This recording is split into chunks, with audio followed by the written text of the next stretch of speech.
IRS registered 501c3 public charity. Our mission is to actively and effectively engage in promoting human and social welfare with no prejudice against human suffering on the grounds of gender, sexual orientation, religious, or national divisions. Our main goal is to save lives, relieve suffering, and maintain human dignity. Donate now to support our work. PayPal.me/TLBBH Foundation or cash.app/$TLBBH Foundation.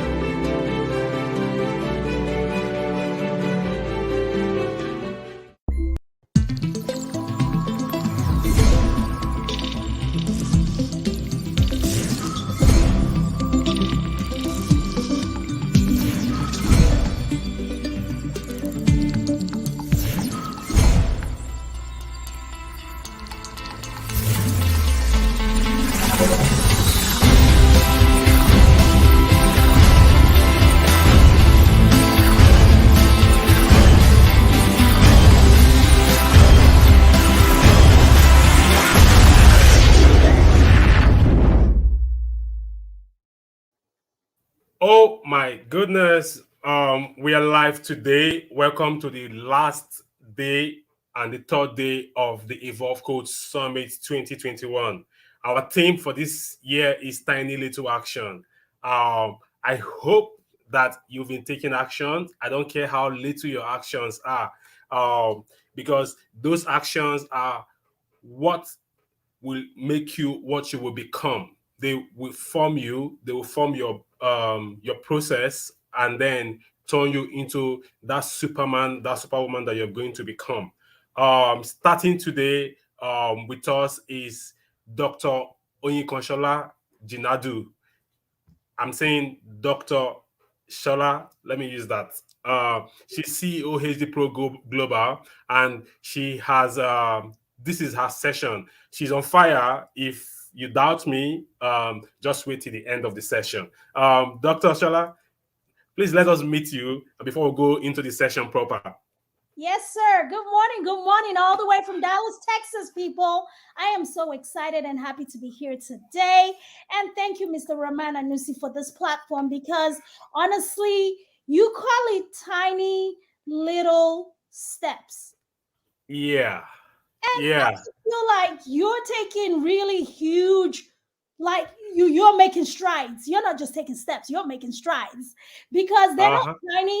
The impact in the lives of the people that you are making is great. And I have just known you for a short while, but I have had the opportunity to experience some of the amazing things that you have put in place and you continue to share with the world. So kudos, congratulations. And I am so honored and privileged to be here today. Thank you so much for having me. Thank you. You're welcome. You're welcome. Guys, today we are not going to break the sessions. This will be a straight session, all through. We have kind of had somebody that is sponsoring us. I'm Lady Be Blessed and the TLBH Foundation. So practically, this is tiny little steps, tiny little actions that will look like it's a huge step. If I don't want to go into that detail now because I don't want to eat into Dr. Shala's time. So Dr. Shala, I'll leave you to the stage to continue or take your session. We are waiting for you. Thank you so much. Thank you so much, Mr. Raman. And I'm ready to go once you guys are ready. We are ready. Awesome. Awesome. Welcome, guys. Good morning. Thank you guys for having me. My name is Dr. Oyinkansola Jinadu, and I am so excited to be on this wonderful, great stage today. From wherever you're listening and whatever time frame, or if you do get to listen and watch this podcast later, honestly, I hope that from the bottom of my heart that you begin to embrace your genius. Now, you are going to understand what I mean by embrace your genius further down in this talk. Well, let's get started. I'm going to start off with a story, a very simple story of a little girl. And this little girl is someone I am extremely familiar with. And that is what gives me the authority to share her story on this global stage today. This little girl started from Maybe not so humble beginnings, but she started off from a place where she believed the world was her oyster. She was raised by a mother and a father who gave her the belief system, or who developed in her the belief system that everything and anything is possible. As long as it was something that she desired and she asked for it, she got it. So she was a little bit, I guess, naive to the ways of the world.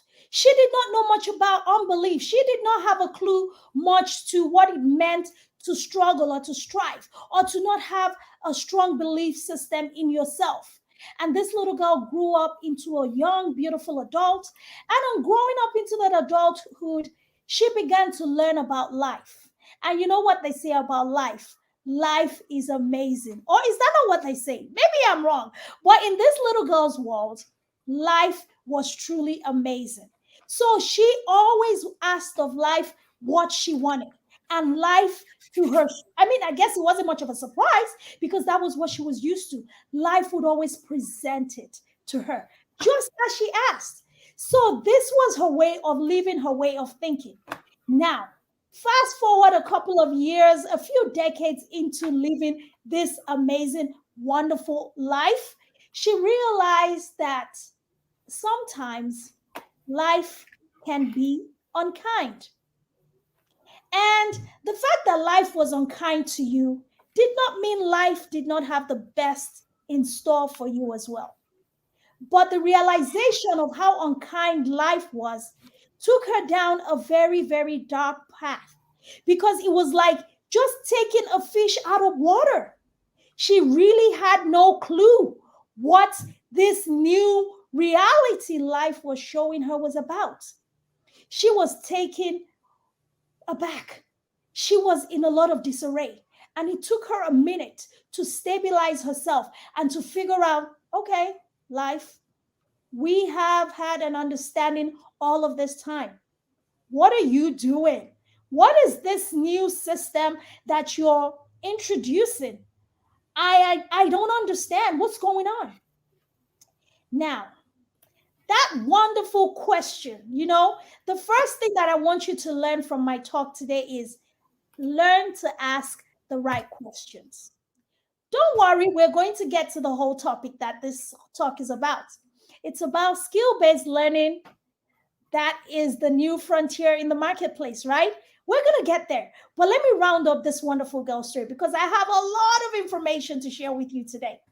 So she asked that question and life began to give her answers. But the answers that she was getting from life was not what she expected. But she had asked life the right question. And life began to unfold and show her so many other possibilities that existed. Life began to take her down a path to teach her lessons about the things that she had missed out on while she was growing up. Life began to explain to her that I have been so good and kind to you. Yes, I have. And for good reason, because you are somebody which is very unusual in the human race, who dared to believe that I only had certain possibilities for you. So I dealt with you according to your belief systems. And life told her that, if I did not take the time to show you the other dimensions of my possibilities, I would be doing you a huge disservice. Because the greatness of who you are, the path that you are going, the level and the heights that you are rising to is beyond anything that human mind can comprehend. So I need to show you all these different dimensions so that when you get to the pinnacle of the success and the greatness that I have in store for you, you would be fully prepared with adequate capacity to handle all of the tasks that I have prepared for your future. So this little girl, now a young, beautiful lady, listened and intentionally began this new journey with life. She began to learn the new dimensions of possibilities that life had for her. She began to see how low a human can get, how lack seems to come into the life of a person, just the thin line between abundance and scarcity. the thin line between love and hate, the thin line between sanity and insanity. She began to understand the different dimensions and the possibilities that life was presenting to her. Now, that journey continued for a couple of years. But guess what? Life was so kind to her, enough to say, I understand the things that you were used to. So while I am taking you through this new dimension of learning and growing and developing you and increasing your capacity, I am not going to leave you without, so you don't lose hope. Life continued to bless and give and introduce possibilities and show her little sneak bits of the things that are yet to come. And that gave her some oyster of hope.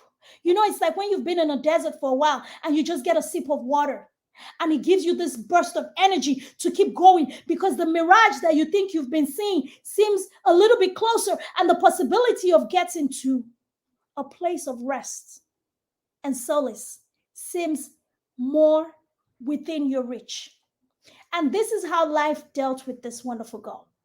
And through that journey, this lovely girl grew up into a woman who had birthed children. That was one of the blessings that life was able to give to her. She was not without the fruit of the womb, because fruitfulness in your body is an evidence that the rest of your life, the other parts of your life, can also be fruitful. So she was able to be fruitful in her body. And then she also began to endeavor into different areas of learning and just increasing her knowledge. And she rose to the pinnacle. In the world that we live in today, the highest level of learning is when you acquire some type of mastery as an expert. Some people call them PhD holders. Some people call them doctors. Some people call them experts. And she rose to that level. So life blessed her with a lot of knowledge, with a lot of wisdom and understanding. And life did not just give her the ability to acquire all of the knowledge that she was acquiring. It gave her the ability to have the wisdom to apply the knowledge with understanding. Now, hear me and hear me well. I have given you 3 additional tips. The acquisition of knowledge is not enough. It is also very, very important for you to also acquire the wisdom and the understanding in order to apply that knowledge. Because knowledge without wisdom and understanding is just information that you are gathering. So those were some of the blessings that life gave her. But now life did not stop there, my friends, my sisters, my brothers, whoever you are listening to this message. Life continued to give her a little bit more, while she was learning the harsh, hard lessons that life was willing to teach her. She was a student of life, and she trusted life with every single ounce in her because life had always been good to her. So she started and she continued on this journey. Now she had acquired the level of knowledge and understanding and expertise and mastery. Now she was fruitful in that area. And now life took her now another way to say, now begin to apply. Application is important. And guess what? The level of application that I'm going to show you is quite unconventional, because contrary to popular beliefs, people like you who acquire this knowledge, a lot of humans limit themselves and put themselves in a box and put themselves in a pinnacle, sitting on a high chair, high stool somewhere, waiting for everyone to come to them for solutions. But I want you to take all of this knowledge and wisdom and everything and apply it and go down to where the people are. I am giving you a voice. I am giving you a pulpit. I am giving you a stand. I want you to be amongst my people so you can share not just everything that you have acquired. You can give of yourself. Empty out everything that you have within you. Begin to express yourself in every single way, because I have put into you so many different gifts and abilities. But out of all of those gifts, there is a king of your gifts that reigns in your life. And then life showed her to say, in order for you to be fully successful on this task, this particular task that I'm giving you, you need to know who the king of your gifts is, because that is how you are going to reign in the marketplace. Do you guys see there how I'm tying all this together? Now she has been sent into the marketplace because she had been prepared. Life had given her so many skills, and then put her in the marketplace to say, in order for you to have a voice, for you to find your place, I don't want you to go in there and begin to act like one that does not know who they are and what their mission is. I need to show you who the king of your gifts is. Because when you get into the marketplace, it's going to get loud. It's going to get busy. There's a lot of distraction. There's so many people that are going to be beckoning up to you and telling you, come here, come hither, come thither, come, I have my goods to sell. Oh my God, everyone is going to be calling on to you in the marketplace. It is the busiest place in the world. But I need you to know who you are, because you're not a peasant. You're not at the beck and call of other people. You are born a king to sit on a throne, to reign in life with the king of your gifts. So life sent her into the marketplace with a full awareness and confidence of knowing who she really was born to be, a king in the marketplace. And so with that one understanding that this little girl had, she went out there with the support of her mentor, Life. Remember, Life is the one teaching her. It wasn't another human being. This was Life taking her by the hand and teaching her everything she needed to know. She went into the marketplace and she began to reign and she began to express herself. Everyone did not understand her at first. A lot of people spoke against her. They're like, what are you doing? Who do you think you are? How do you think you're going to step into this place and think you're going to gain? We've been here for so long. We've been doing this longer than you. We know so much more than you. What do you think you have to offer the world? But she stayed true to the voice within that kept on reminding her, remember what Life told you. It's a lot of distraction in the marketplace. It's a lot of noise in the marketplace. It's a lot of people who are going to want to tell you otherwise and convince you otherwise and tell you a lie. But remember the truth that I have taught you in the place of darkness. And now when you get into the light, remember that that truth is what is going to allow you to shine brightest. So she held on to what Life had given her, the king of her gift reigning inside of her. And she kept on expressing herself in so many ways, creating solutions from a place of truth and authenticity, from a place of who she really was born to be. She was creating solutions from inspirations that came to her. She was gleaning more knowledge, more information, because we know that in the marketplace, information continues to evolve. And Life had already told her that, look, do not be stagnant. Do not be closed-minded. Open up your mind to learning new ways of doing things.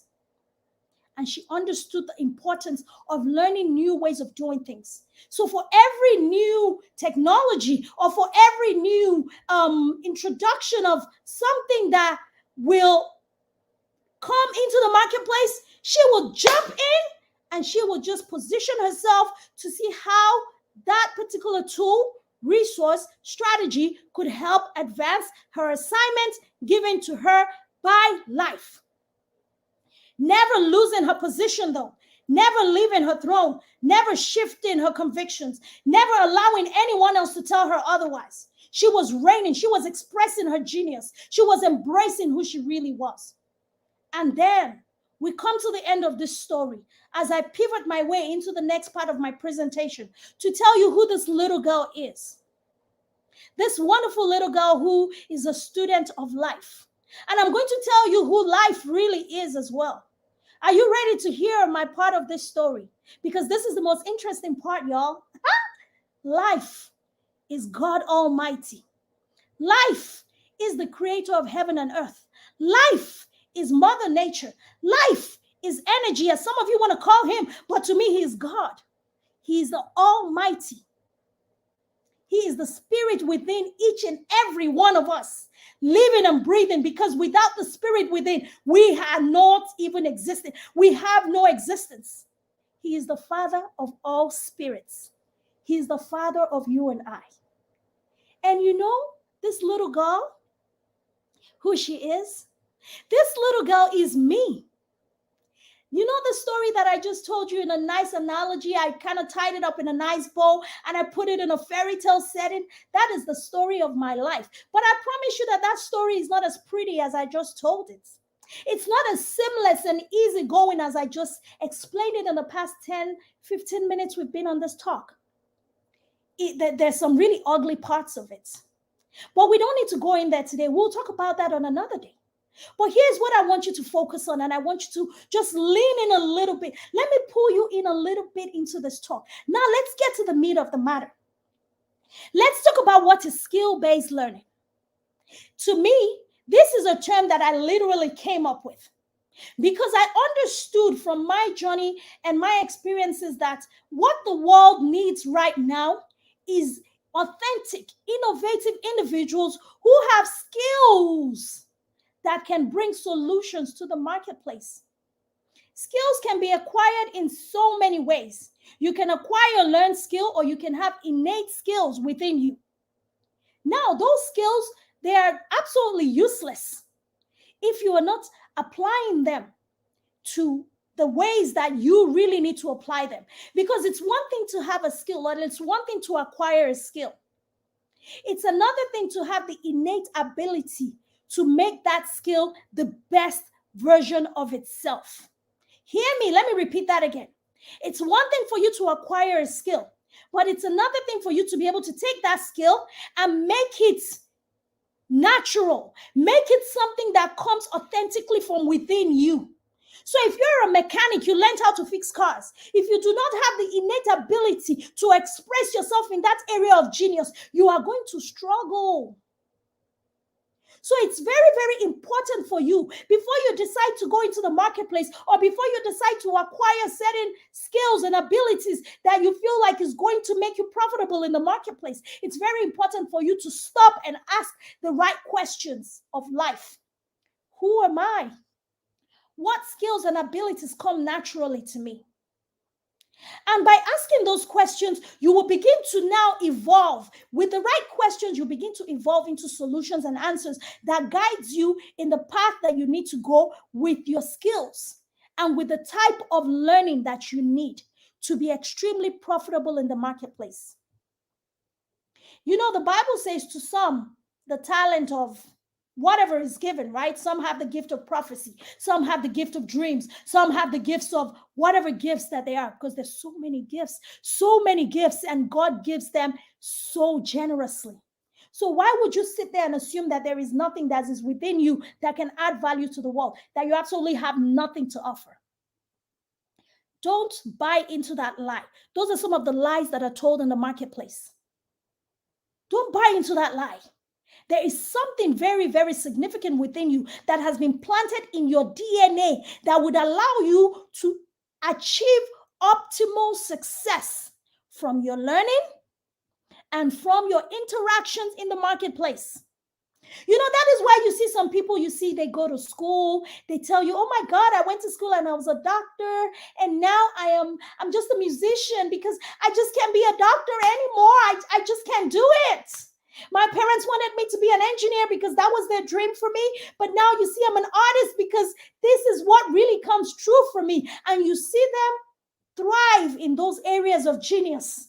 They become very successful artists. They become very successful musicians. They become successful cooks. You know, someone who, I have a medical doctor who resigned and became a chef. But guess what?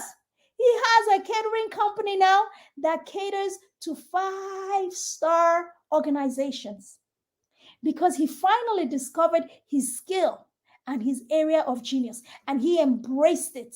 He didn't allow anybody's judgments. You know, how are you going to leave a doctor's position like a doctor is better than a cook? Isn't everybody that eats? Let me turn to a Nigerian for a minute because I'm Nigerian, you know, y'all. I'm African, authentic Yoruba lady.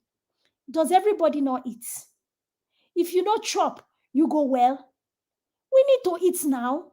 Although we don't live to eat, but we need to eat so that we can continue to sustain ourselves. When I finish this talk, I have my guacamole waiting for me. I'm looking over like, I need to get to that guacamole because I'm hungry. So he did not listen to that. he followed eventually. It took a while, and sometimes it takes us a while. Some of us come to this realization earlier on in life. And I said the future of the marketplace, without any apologies, the future of the marketplace rests fully at 110% on the shoulders of skill-based learning and on the shoulders of those people that can create and innovate solutions from a place of authenticity. So the skills within need to begin to come out. The creator within you, because you were created, and as a created being, you have the full ability to create. If we didn't have creatives like, let me just say, I just like to refer, because I use all their products, like Steve Jobs, who took a chance on Apple. I'm not going to have all these wonderful Apple gadgets that is on my phone. I'm recording my podcast. I have you guys on this screen. I am just an Apple head, okay? I love them. And this is not an ad for Apple. But if we did not have creatives like those human beings creating solutions for us from their place of authenticity, we would not have the things that we have today. If we did not have creatives who believe so much in entertainment and they stuck their head out, even while most of us were laughing at them. What is this one doing? They're acting. What are they acting? Actors don't make money. Hollywood people don't make money. Now, who's laughing to the bank now, y'all? They are resting in their area of genius, embracing it and putting out the best work they can. And that is why I hold my position to say skill-based learning is the future of the marketplace. So whatever your gifts are, let's start from there. Whatever your gifts and abilities are, that is where you need to start your learning from. Learn yourself. You have to learn yourself, because if you don't know yourself, how are you going to present yourself? How are you going to present yourself to the world? If you don't know yourself, which story are you telling? People are going to be telling your story, and they're going to be creating a narrative that is not authentic to you. So you start your learning from learning yourself. And once you learn yourself, it's going to direct you to advance your learning, to finding tools and resources that can help elevate the person within. The natural states that you were created to live in. That's external learning. All of the doctoral degrees that I have acquired, I promise you, the only thing it does for me is the fact that it elevates the authentic person that you see in front of you every single day. It is the one thing that is just responsible for me sitting in front of this presentation right now. Let me tell you a secret. Come close. Let me tell you a secret. Do you know that I tried to work on this presentation? From the day that my brother told me I'm going to be keynote speaking, I said, oh, Jesus, I have to finally put a speech together for the first time in my life. God help me. How am I going to write this speech? Because I'm not a speech writer. I speak from the heart. Whenever I open my mouth, I just say, Holy Spirit, fill it up. You know what your people need to hear today? Because you know the king of my gifts, I talked about it earlier on. The king of my gifts is my voice. My ability to communicate. That is what powers everything that I have ever created. Because whenever I open my mouth and I speak, whenever I think of an idea, a product that I want to manufacture, first thing I do is I talk about it. When I talk about it and I design it with my mouth, even you that you're listening to me, you'll be like, what? That thing sounds so amazing. And then by the time I finish speaking and I design it with my mouth, then I go and write it down. And then when I'm done writing it down, then I implement the plan that I've written down. It might not make sense at the point, but I start right away and I start putting it out and I start doing whatever I need to do to create that idea. That is the king of my gifts. It powers every aspect of my life, every aspect of my being. As a mother, one of the things I can do most is I can talk my children down from a ledge when they are at their worst behavior, and I can talk them into a rage when I am at my worst and I'm like, no, you cannot do that. And the mother comes out, and I use that same voice to speak life when I pray for them, when I bless them. And I use that same mouth to discipline them when I'm like, look, come and hear. This is not how we're going to do this thing. And we're going to do it like this. And you're going to reason with me. So, do you know who the king of your gifts is? Do you know who that person is? Do you know who the person is on the inside of you that is crying out and waiting to get out and reign in life and show the world what you are really made of and bring to the marketplace solutions that are highly sought after and needed, especially at such a time as this? COVID has come and gone, but guess what? The world is in a new place. We are in the new world order. It is time for all of us to begin to embrace our geniuses.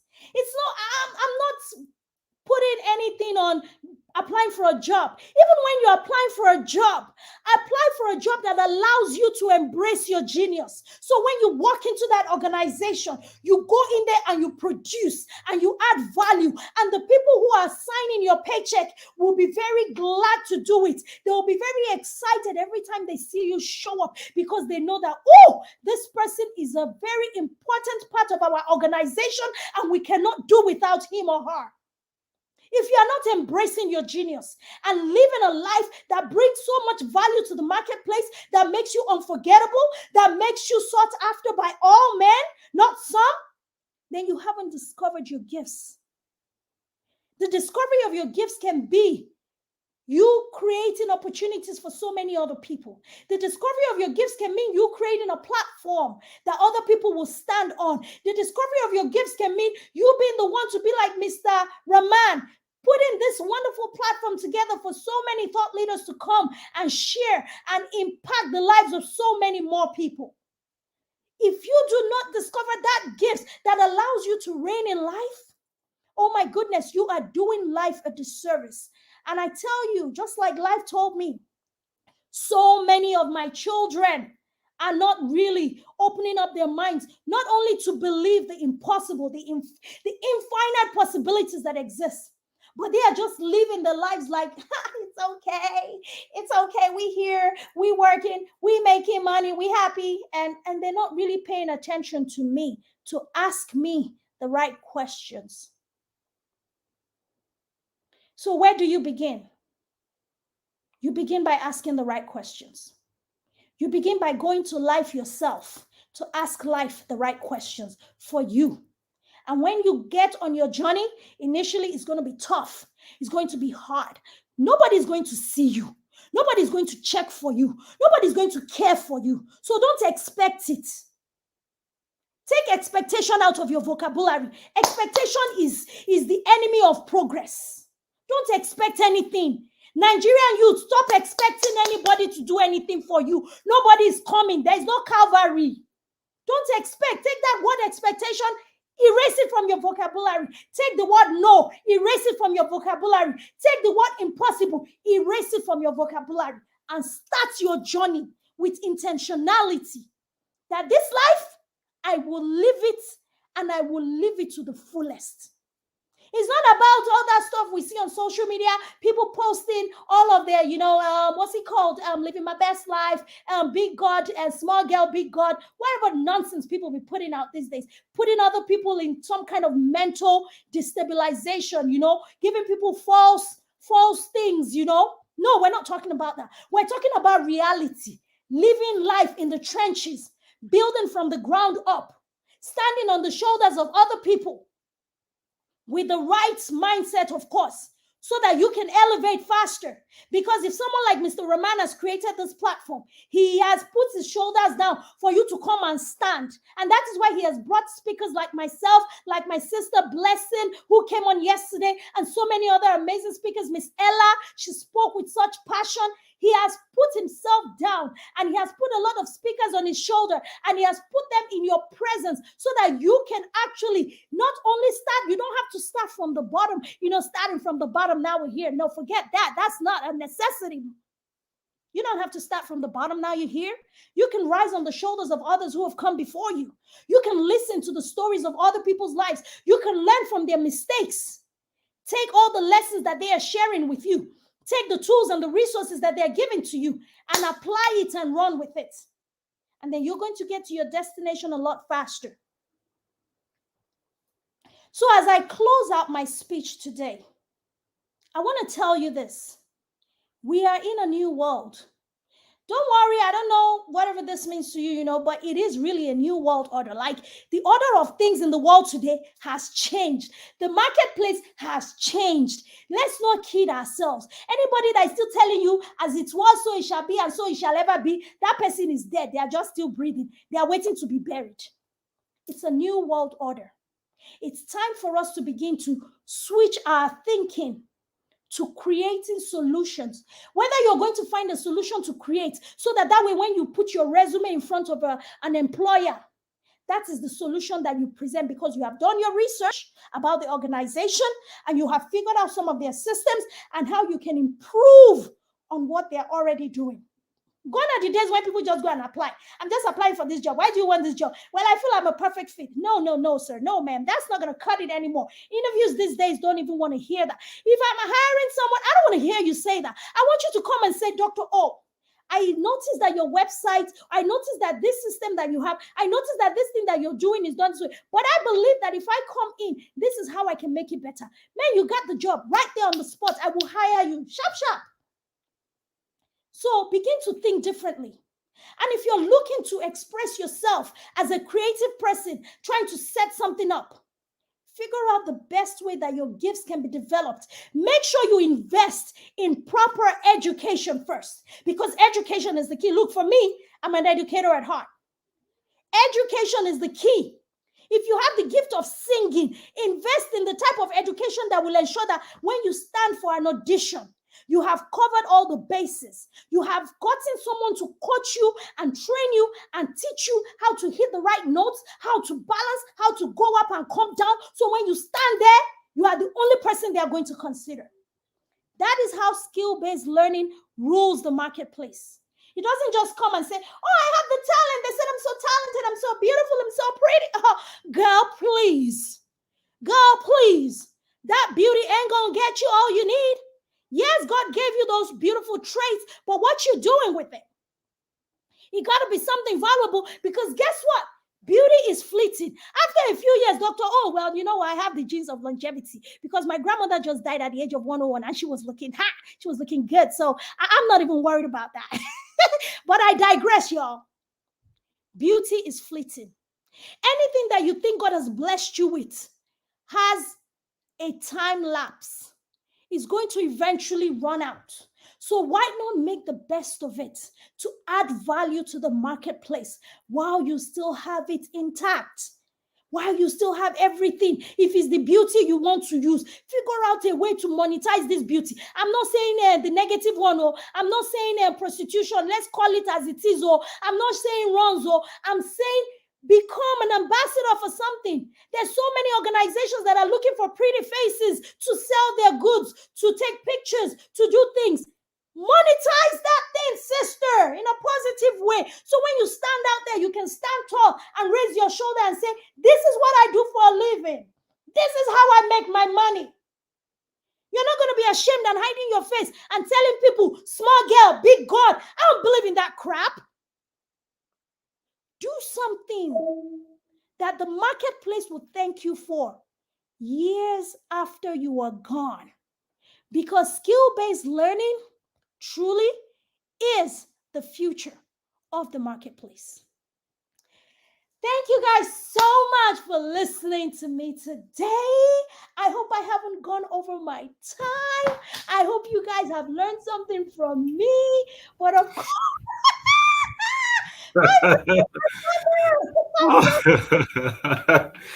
my feet were moving. I was like, oh my God.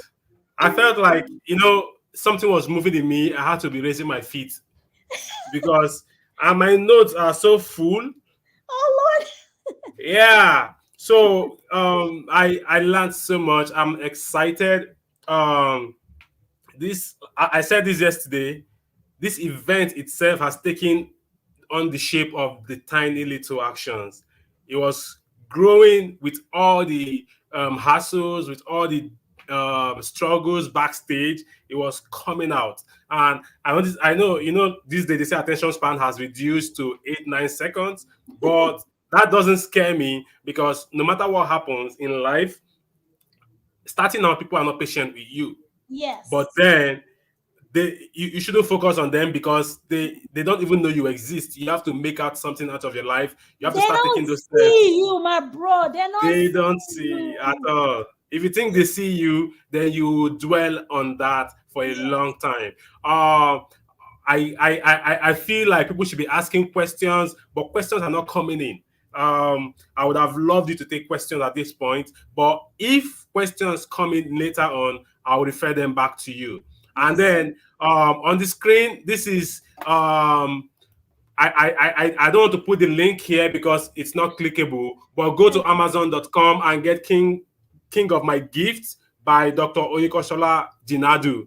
The book is, once you search for the book like this, you will get it. So I feel like I should promote this book. I feel people need to get this book and read so that while we are changing our lives, people should take actions in changing their life.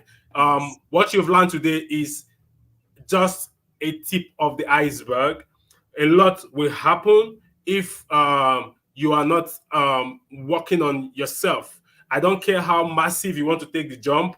I don't care how small. I just know that you have to always take action. Amazing. Thank you. Thank you so much. We'll go backstage and try to come back. Don't go nowhere. Don't go nowhere at all. The Lady Be Blessed Humanitarian Foundation is a USA IRS registered 501c3 public charity. Our mission is to actively and effectively engage in promoting human and social welfare with no prejudice against human suffering on the grounds of gender, sexual orientation, religious, or national divisions. Our main goal is to save lives, relieve suffering, and maintain human dignity. Donate now to support our work. PayPal.me/TLBBH Foundation or cash.app/$TLBBH Foundation.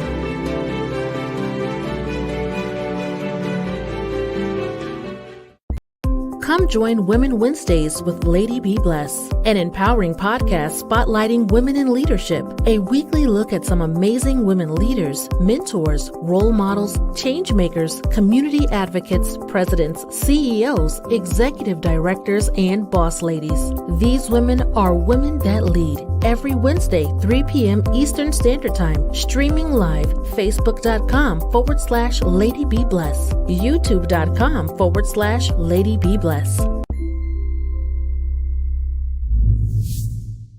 The Lady Be Blessed Humanitarian Foundation is a USA IRS registered 501c3 public charity. Our mission is to actively and effectively engage in promoting human and social welfare with no prejudice against human suffering on the grounds of gender, sexual orientation, religious, or national divisions. Our main goal is to save lives, relieve suffering, and maintain human dignity. Donate now to support our work. PayPal.me/TLBBH Foundation or cash.app/$TLBBH Foundation.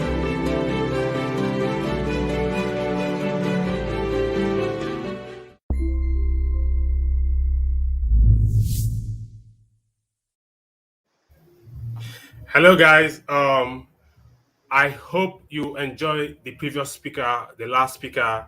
We are trying to prep our second speaker to come on stage, but he's not ready. His time is 5:15. So, guys, let's stay tuned and watch as we continue.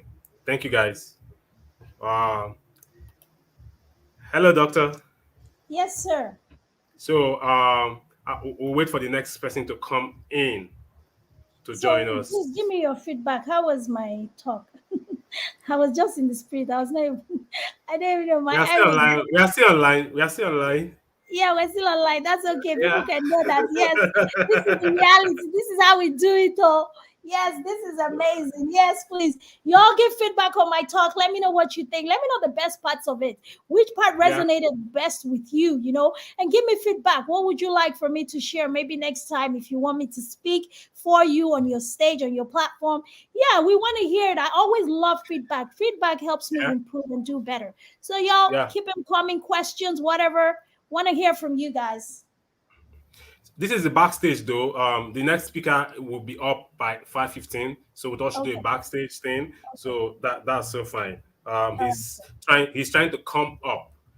He's Mr. trying to come Raman, up. What's your LinkedIn profile? Raman Aaron C or at verified Raman.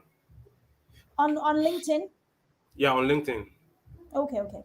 At verified Raman or Raman Aaron C. Just straight. The same thing all over Oh, good, all good. platform. You seen it, right? Yes, sir. Awesome. Awesome. Awesome. Our guy is loading. Let's wait for him. So commercial time. The Lady Be Blessed Humanitarian Foundation is a USA IRS registered 501c3 public charity. Our mission is to actively and effectively engage in promoting human and social welfare with no prejudice against human suffering on the grounds of gender, sexual orientation, religious, or national divisions. Our main goal is to save lives, relieve suffering, and maintain human dignity. Donate now to support our work. PayPal.me/TLBBH Foundation or Cash.app/$TLBBH Foundation.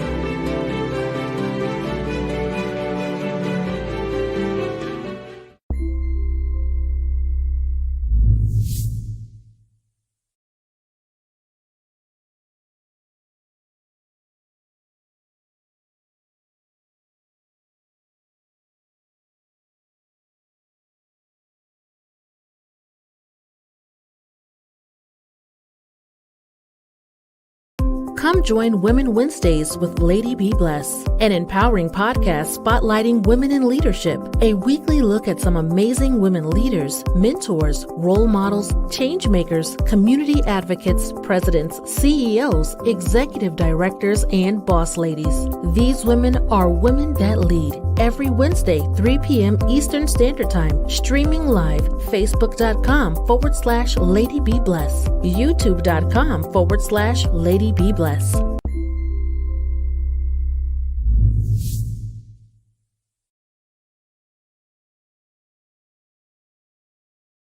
The Lady Be Blessed Humanitarian Foundation is a USA IRS registered 501c3 public charity. Our mission is to actively and effectively engage in promoting human and social welfare with no prejudice against human suffering on the grounds of gender, sexual orientation, religious, or national divisions. Our main goal is to save lives, relieve suffering, and maintain human dignity.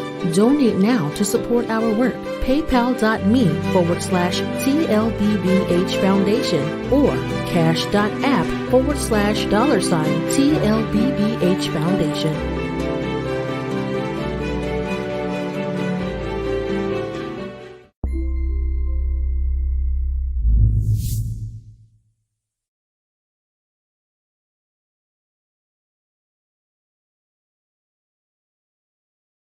The Lady Be Blessed Humanitarian Foundation is a USA IRS registered 501c3 public charity. Our mission is to actively and effectively engage in promoting human and social welfare with no prejudice against human suffering on the grounds of gender, sexual orientation, religious, or national divisions. Our main goal is to save lives, relieve suffering, and maintain human dignity. Donate now to support our work. PayPal.me/TLBBH Foundation or Cash.app/$TLBBH Foundation.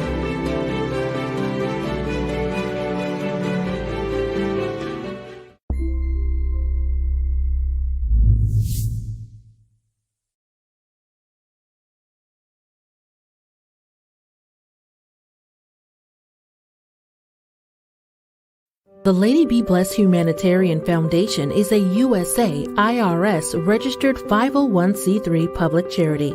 Our mission is to actively and effectively engage in promoting human and social welfare with no prejudice against human suffering on the grounds of gender, sexual orientation, religious, or national divisions. Our main goal is to save lives, relieve suffering, and maintain human dignity. Donate now to support our work. paypal.me/TLBBH Foundation, or cash.app/$TLBBH Foundation.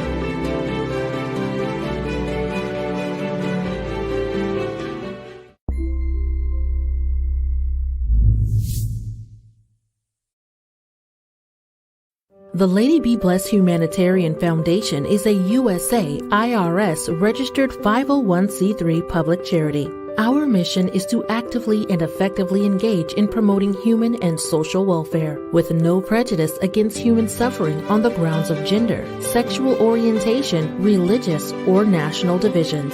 Our main goal is to save lives, relieve suffering, and maintain human dignity. Donate now to support our work. PayPal.me/TLBBH Foundation, or cash.app/$TLBBH Foundation.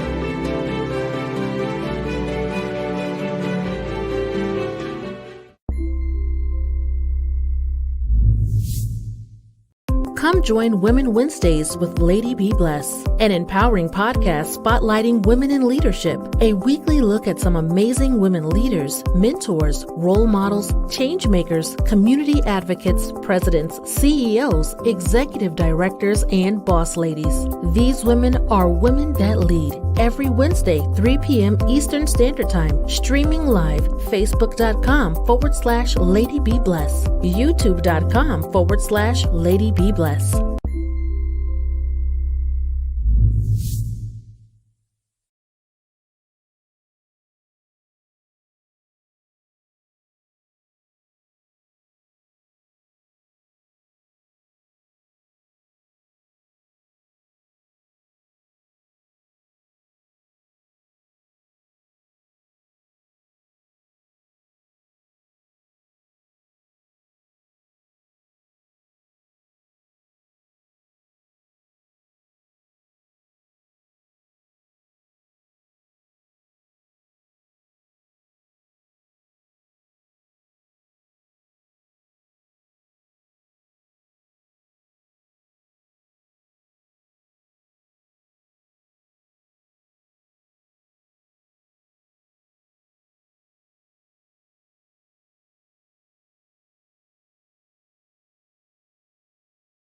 The Lady Be Blessed Humanitarian Foundation is a USA IRS registered 501c3 public charity. Our mission is to actively and effectively engage in promoting human and social welfare with no prejudice against human suffering on the grounds of gender, sexual orientation, religious, or national divisions.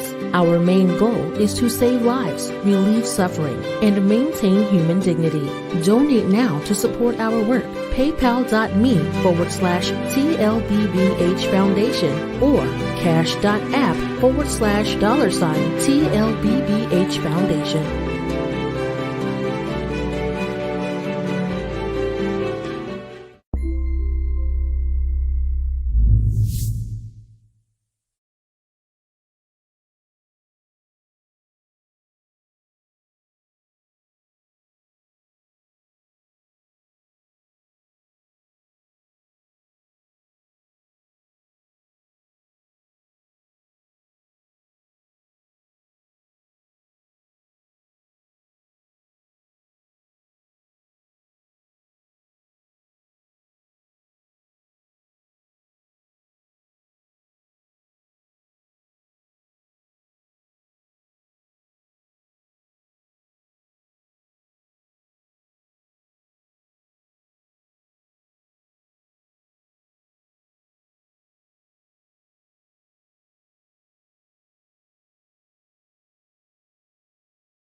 Come join Women Wednesdays with Lady Be Blessed, an empowering podcast spotlighting women in leadership. A weekly look at some amazing women leaders, mentors, role models, change makers, community advocates, presidents, CEOs, executive directors, and boss ladies. These women are women that lead. every Wednesday, 3 p.m. Eastern Standard Time, streaming live, facebook.com/Lady Be Bless, youtube.com/Lady Be Bless.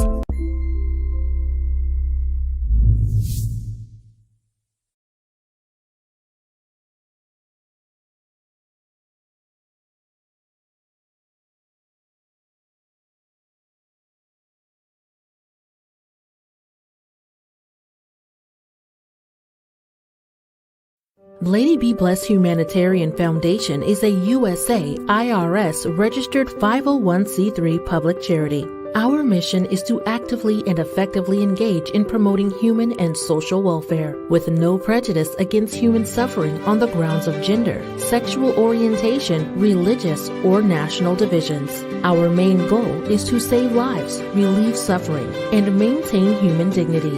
Donate now to support our work. PayPal.me/TLBBH Foundation or Cash.app/$TLBBH Foundation.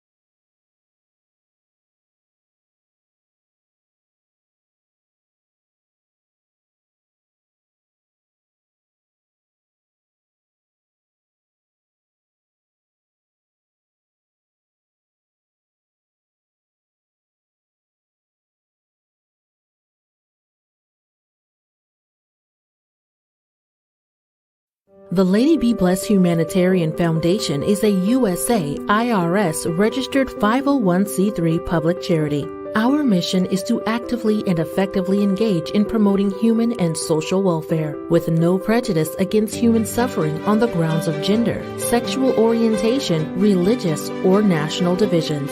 Our main goal is to save lives, relieve suffering, and maintain human dignity.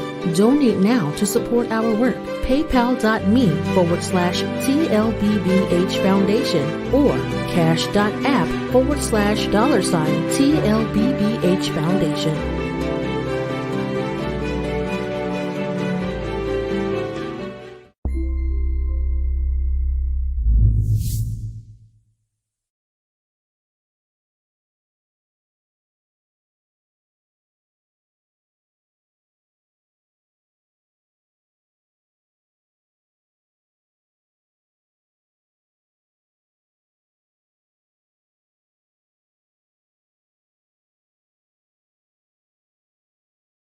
Lady Be Blessed Humanitarian Foundation is a USA IRS registered 501c3 public charity. Our mission is to actively and effectively engage in promoting human and social welfare with no prejudice against human suffering on the grounds of gender, sexual orientation, religious, or national divisions. Our main goal is to save lives, relieve suffering, and maintain human dignity. Donate now to support our work. PayPal.me/TLBBH Foundation or Cash.app/$TLBBH Foundation.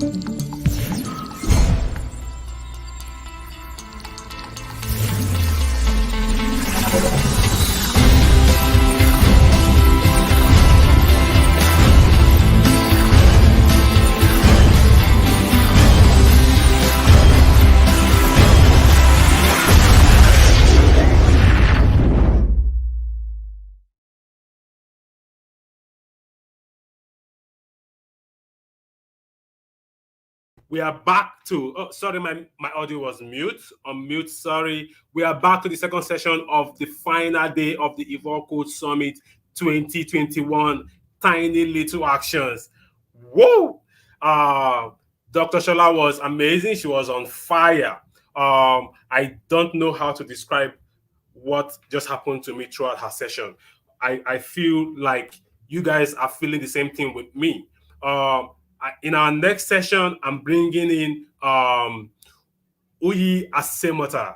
He's the founder of Supplies.ng. Watch out. Hey, Mr. Uyi, what's up? Hi. How's everything, Raman? Yeah, cool. Your screen, your slide is actually showing both of us, not your slide. The screen share. Okay, I have to. No, I think if I do this, it's going to show my slide, right? Okay, yeah, it's showing your slide. It's showing your slide right now. Okay, it's fine. So I think, I'll just do it. Asemota, good to meet you again. Thank you so much, Raman. It's good to be here. Yeah, I hope my audio is good enough. Your audio is good enough. Your picture is not very clear, but that's fine. Yeah, because I'm using a computer. I understand. I don't know if I can use another screen as the. Can you accept me in two ways? Maybe on the tab, I use the tab camera, then I use the system for the slide. No, don't worry, since we are using this, since we are doing a slide, so we don't have to go back and forth. Our audience are already watching. If you have to share with your fans, I shared you a link on Facebook to share with your fans. Have you shared with them? Yeah, doing that already. Yeah. They are there already. Okay, so let's go. Let's go. So take it back to your screen, to the slide, so that I can bring you in. All right. Okay.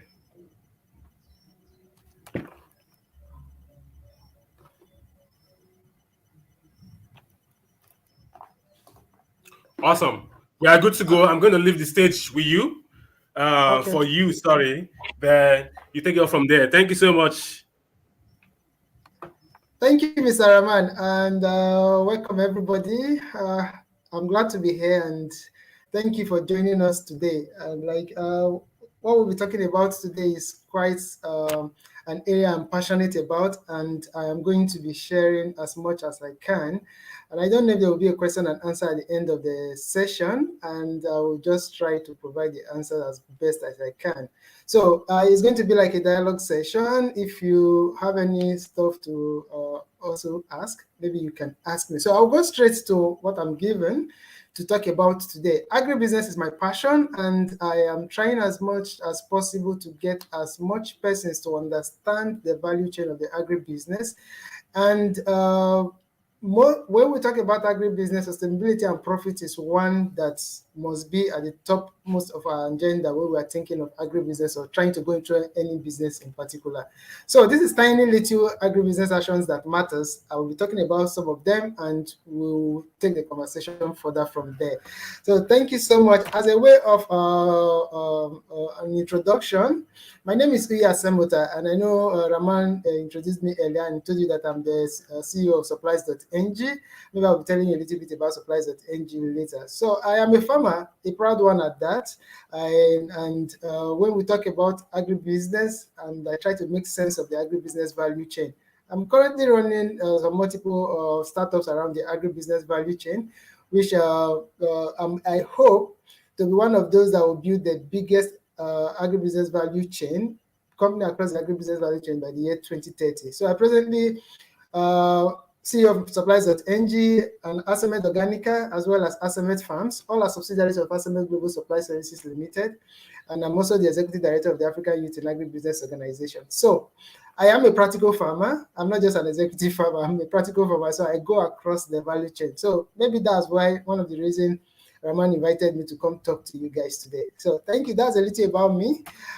Yeah, first of all, I need us to break this down and follow it sequentially. What is agriculture? I know most of us, immediately I ask the question, what is agriculture? different things came to different people's mind depending on where you are coming from and what you've known about agriculture. I know immediately I mentioned agriculture, there are some persons that were thinking about hoes and cutlass already, or maybe the punishment that was given to them in school when they were back then in secondary school. So what is agriculture? Agriculture, according to the dictionary, Oxford Dictionary, as the case may be, says is the practice of farming and cultivation of animals. That's what agriculture is like: farming, cultivating, rearing animals, as the case may be. That's agriculture. And for a very long time, agriculture has remained at that stage, especially in the developed countries like Nigeria, and that's what has been done.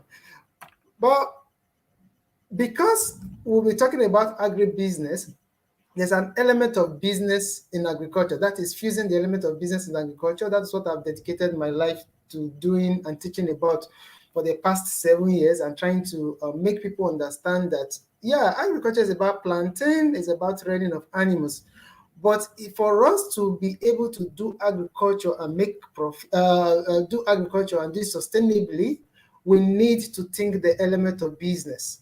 So what is business? Business is there is a problem, you provide a solution must work, and that solution, most importantly, must bring profit, must bring money. So we've known what agriculture is and what a business is. So if we marry them together, what is agribusiness? So, I must just a moment. A business is defined as an organization or enterprise or an entity, and or an industrial or professional, where industrial or professional activities is carried out, and it must end in profit, making gains, making commercial gains. So what is agribusiness? Agribusiness is the sum total of activities that involve production, processing, distribution, agriculture produce, consumer, from whatever happens along the line from the farm till that very product gets to the final consumer, to the fork. So I can say agriculture, there's something you must know about agribusiness. First of all, we say it's everything that happens within the value chain from where it starts to the end. And most importantly, we must note the fact that agriculture conducted strictly for commercial purpose, right? Strictly for making profits, right? Because every business wants to make profit in one way or the other. So for agriculture that is conducted for the purpose of making profit, commercial purpose, is agribusiness. And the second thing I want us to also note is that is a group of industries dealing with agricultural produce and services required in farming. So it's not just about product alone. Agribusiness is not just about product alone. It's about services as well. All right, so this is a breakdown of the agribusiness value chain. I don't know if you can see clearly from the pictures showing on your screen. We have the first picture that talks about the farmers, that's the producers. I think that's where most persons, when you talk about agriculture, that's where most persons end their thoughts. Like, okay, fine, they talk about the planters, those that goes to the farm, clear weed, harvest, that's where it ends for some persons. But agriculture value chain is far more than that, it's far bigger than that. There's a lot that is fixed into the different value chain of agriculture that we can explore. And getting into agriculture, I will get into it in my further slides. You need to be able to understand this whole value chain and how to profit from there. I think that's what we will be some of the things we'll be talking about even in the course of this presentation. So there is the farmers and the producers. There's the agricultural service providers. They make up the value chain as well, right? Those that don't necessarily have to go to the farm, those that can sit in front of their computers and teach you agricultural principles based on experience and what they've been able to research on. There are those that can teach you how to modernize whatever you are doing. So those are still part of the value chain of agriculture. Then the aggregators and the middlemen. I think these ones are a little bit, most of us will be a little bit familiar with these guys. Those guys that will go to the villages, get the products together, aggregate the product, because close to over 70% of the agriculture we still do in most of the developing countries like Africa still depends on subsistence level, where farmers, small stakeholders, farmers carry out little activities. So aggregators go around to aggregate these products and get it to the final consumers or final producers that uses it to produce other products. So there's a big market within that that point of the value chain that I'll also be talking about. Yeah. So we have the financial services. Yeah, agriculture cannot thrive very well without finance, right? So there's those in the financial services is a point in the value chain of agriculture. What about risk managers? Yeah, I know a lot has not been done in this area, but risk managers are supposed to be a comprehensive component of the agribusiness value chain. So for those that are risk management experts, you might start thinking about solutions around the previous problems we have around agriculture right now and be able to come up with something. Then the marketers, and we have the retailers as well, then the final consumers. We are all final consumers, as the case may be. So this is a brief breakdown of the agribusiness value chain. This slide here will also kind of break it further. Break it further, so you can just go through it. Then we have the production, whatever happens. When it comes to the agribusiness value chain, right? The production end, you have the small stakeholders, farmers, you have the farmers association, the input providers. Then the harvesting and transport, you have the small stakeholders, farmers, logistic organizations, then the primary processors and storage.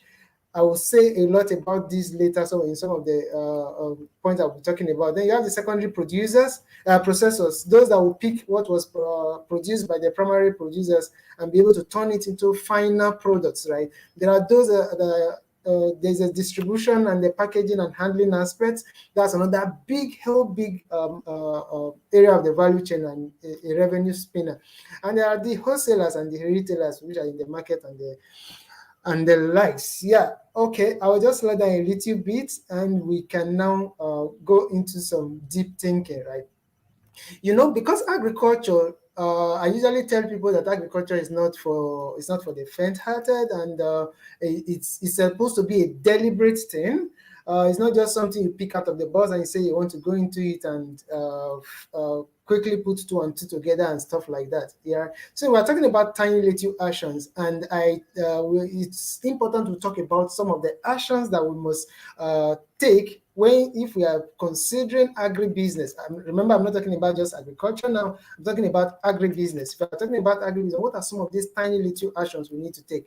So we need to ask ourselves some questions, and I will be going through the questions together right now. All right. So the first question you have to ask yourself.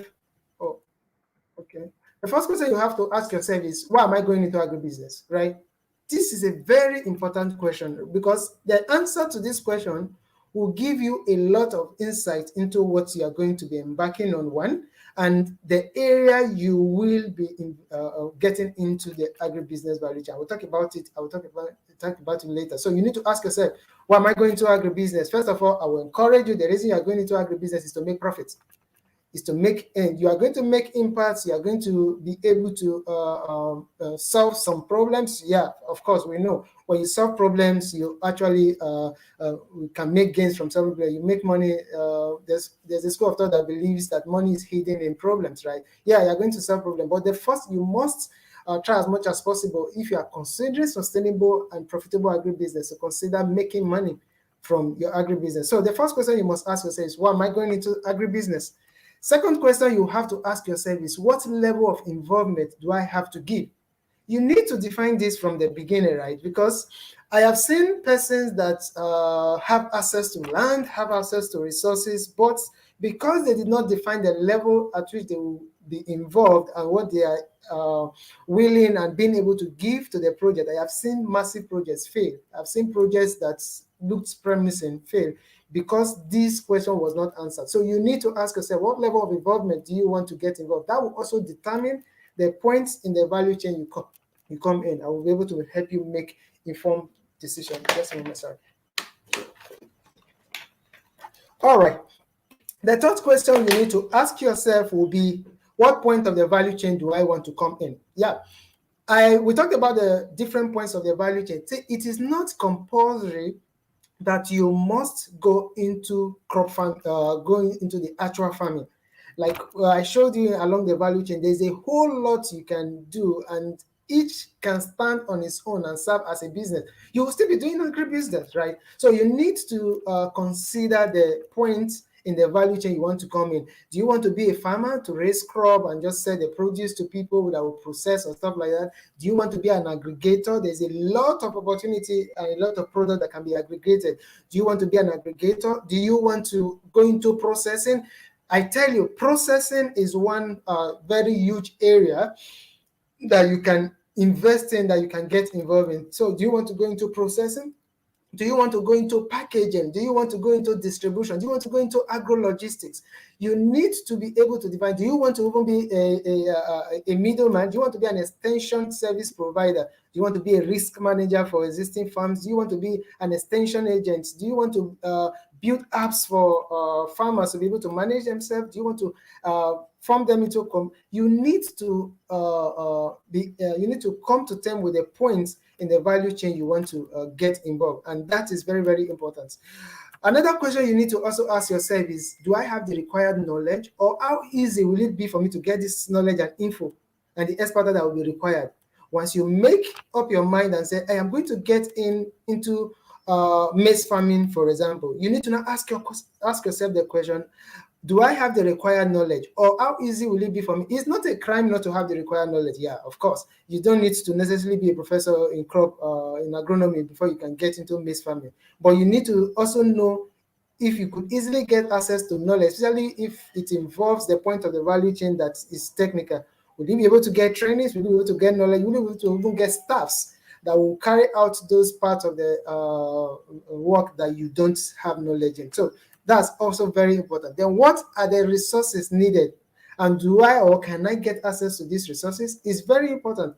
I think land is one scarce resources right now for farmers, especially in most West African countries where we have a whole lot of issues around security and around land ownership and tenure system. So you need to ask yourself, what resources do I have access to? Again, this would determine the point of agriculture, the point of the value chain you come in. If you don't have land, for example, you know you can't get access to land, for example, you can decide to start aggregating products from those that have lands. So that defines an area you can come in, and you will still do well within the business. Another question you need to ask yourself is, what product or services are you offering? This is also very important, right? You need to define the product and service you want to offer. Do you want to offer a product? Do you want to offer a service? And what agricultural product do you want to get yourself involved in? Do you want to transform maize, for example? Do you want to transform cassava? Do you want to farm cassava? Do you want to? Any point you need to define either the product or the service, and this should closely be followed by this question: who are your consumers? I always advise people that want to go into agribusiness or any of these activity to first of all look for a market, right? Especially if you are the type that wants to go into product aggregation and trying to aggregate products and marketing, as the case may be. Please let your discovering of the consumers and the market determines the product you pick. It's not just because I have consulted for a person before that had a massive land and said he wanted to plant just plantain and cassava. I was like, okay, fine. The first question I asked him is, why do you want to plant plantain and cassava? After all the back and forth, the only thing he could tell me was that that's what people were planting in the area. I was like, okay, fine. If people are planting in the area, why do you want to plant into the area? There was nothing wrong in you planting what people are already planting. But what I was trying to drive out from him was the fact that I was trying to know if he already has planned for the cassava and the plantain he wanted to plant, right? So it's very, very important. You need to be able to find market for it. It does not necessarily mean you have somebody on ground that will buy already, but you know where you sell it. Because remember, you're doing a business and you must make profit, okay? So you need to also ask yourself, what are the numbers in this chain? Yeah.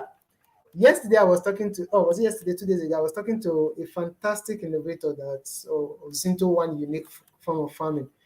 After we've talked and talked, I've seen the viability of some of the stuff. The next thing I asked him was, what's your numbers? What have you been up to? What are your records and stuff like that? You need to think numbers, right? There is no business that will survive without numbers. Profit and loss is very important. So you need to think the numbers. This amount I will be investing in this stuff, how much will come out from it?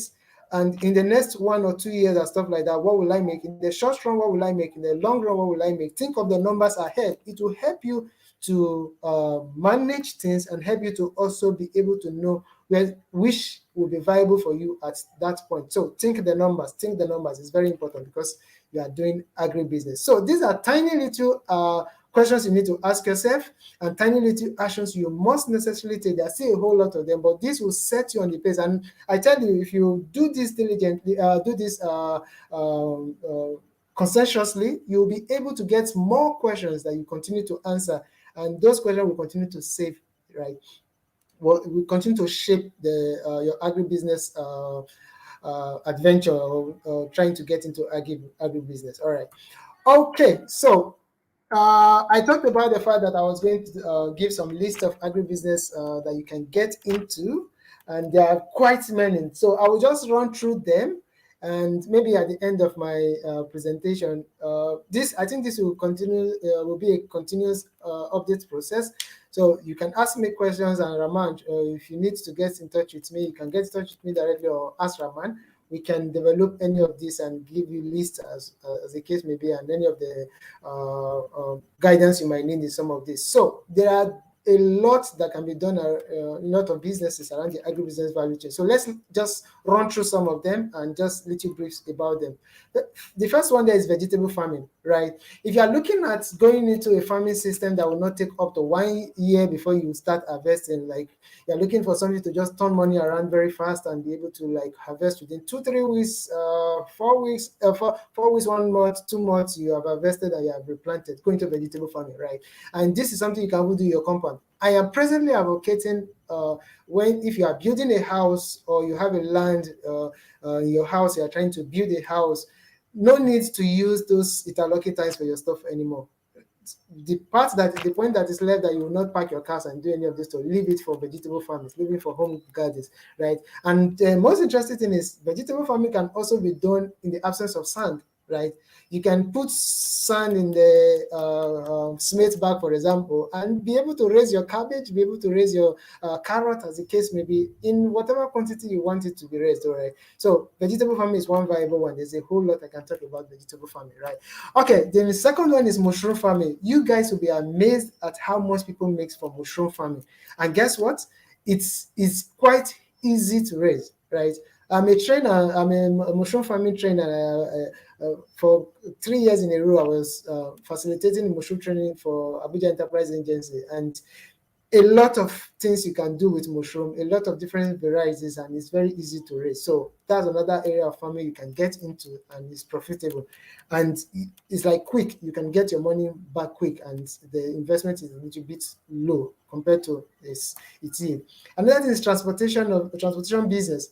If you are already into transportation business, or you can get a truck or get a bus or stuff like that, you can go into transportation of agro products. I tell you, that's one big area of the market.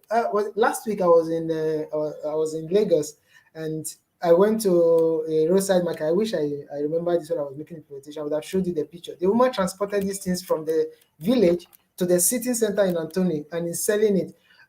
What I bought from her was more expensive than what I will buy from every other places. But you need to see the volume of persons that were on this woman, because it was just coming from the farm. Everybody believed this. Everybody knew it was fresh from the farm, and it has not been processed and nothing. So that's a big area. You can go into transporting of produce from the farm to the city center and sell, and it's a business you can get into. Livestock house construction is one aspect for those that have some knowledge in construction and stuff like that. You might be into construction right now, and you want to go into agribusiness and stuff. You can go into livestock house construction. It's a big deal for farmers. Yeah, poultry equipment manufacturing. You can also do that. The drinking trough, the cage, the warming system, as the case may be. So you can go into that as well and make it target farmers that wants to do that. Then what about chicken and egg distribution business? Most farmers don't follow the value chain to the end, right? They just want to produce. You can go to different poultries and pick eggs and supply to the cities, right? You don't really need much to get into a business like that, right? You just need to identify where to get the egg and identify who to sell to in the city or in the shop and supplies to shop. All right. Okay, another one is fertilizer distribution business. You can also go into soil testing labs, right? Because there is a large vacancy in this aspect of agribusiness, right? So we have very few soil testing labs I'll use Nigeria for example. In Nigeria, so it's something you can get into. Maybe you're a lab scientist or one that has ability to be able to learn soil testing and the rest. Is one aspect you can invest in. What about agriculture consulting? There's a whole lot of opportunity. If you're an expert that have maybe you read agriculture in school or you've been practicing for some time and you have a lot of experience, you can actually consult. You can actually do agribusiness consulting, right? Livestock feed production. Oh my God, this is a big money spinner right now, right? It's a big money spinner. A lot because local feed is going on, because local feed is increasing every day and the price is going up. A lot of persons are looking for locally formulated feeds using different local ingredients you can get around to be able to still be able to give the animals the benefits they desire. So livestock feed formulation, and guess what? You can go on YouTube and learn every of this stuff that is around that, right? You just need somewhere to practicalize it, and from YouTube you can learn a whole lot. So it's one thing you can go into. Then further farming for goats and cows, like literally planting grass. I need you guys to also watch out for, especially if you're in the south and southwest, right? Watch out for this aspect of the business. It will soon blow out of proportion, because now that the government is talking about ranching and they are talking about raising animals in controlled environments, by the time these animals are in controlled environment, they will need grass. You need to take grass to them. I have seen this business model thrive in Chad and Niger. That people buy grass. Yes, grass is a money spinner. All right, yeah. So the next will be organic fertilizer production. One of the things that excited me about the visit I went to the one farming farm about a few days ago was the fact that there's this huge cry now to go into organic farming, and organic farming thrives in organic fertilizer. And guess what? You can get products to make organic fertilizer from trash, from the market, from waste from the market, from waste from the restaurant, from waste, different ways that you can easily gather together. And there is a way you can so package your organic fertilizer that people will buy it from you. And organic products are very expensive, so it's a big area you can get into as well. What about fish farming? Yeah, I don't need to say much about fish farming.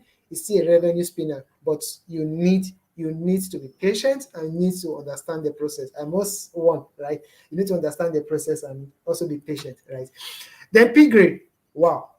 Piggery is another big farming area that you can get into and make profits. Their feed is easy to formulate. They eat they eat. Let me just use the word virtually anything, and they can convert it to fat and they grow well. What about planting service? If you don't have your own farm but still want to build a business centered around planting of crops, right? You can start from owning a planting service, right? Help farmers to plant, and you can even raise nurseries in your house and sell the seedlings, right? So planting service is what you can do. Maybe you can. I'm even looking. Have you realized that there are no much planting or extension service around that is centered around helping people to plant? For example, like if I need to plant 100 hectares of maize, for example, I have to think about getting a machine or actually getting people to do that planting for me. There's nowhere close by I can call and say, please bring your machine, let me use your machine to plant. I'll come and do the planting for me. I'll pay you for the planting service and stuff like that. So it's an innovative area you can also get to. Then recruiting agency for farmers. I was thinking about this some days ago, and I decided to just put it here and also make us think alongside with it.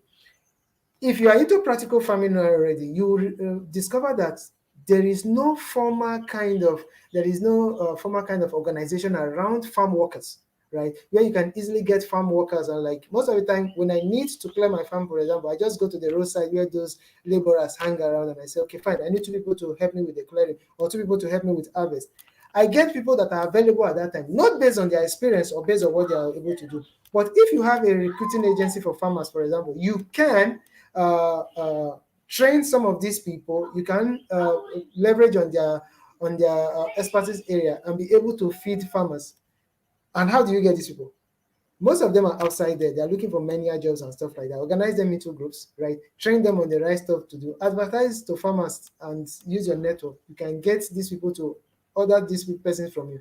The farmer will be sure of the persons that are coming to his farm to work. It's not those that will come in the morning to come and work and in the evening come back and steal his product, because the workers know that one, they can easily be gotten back, right?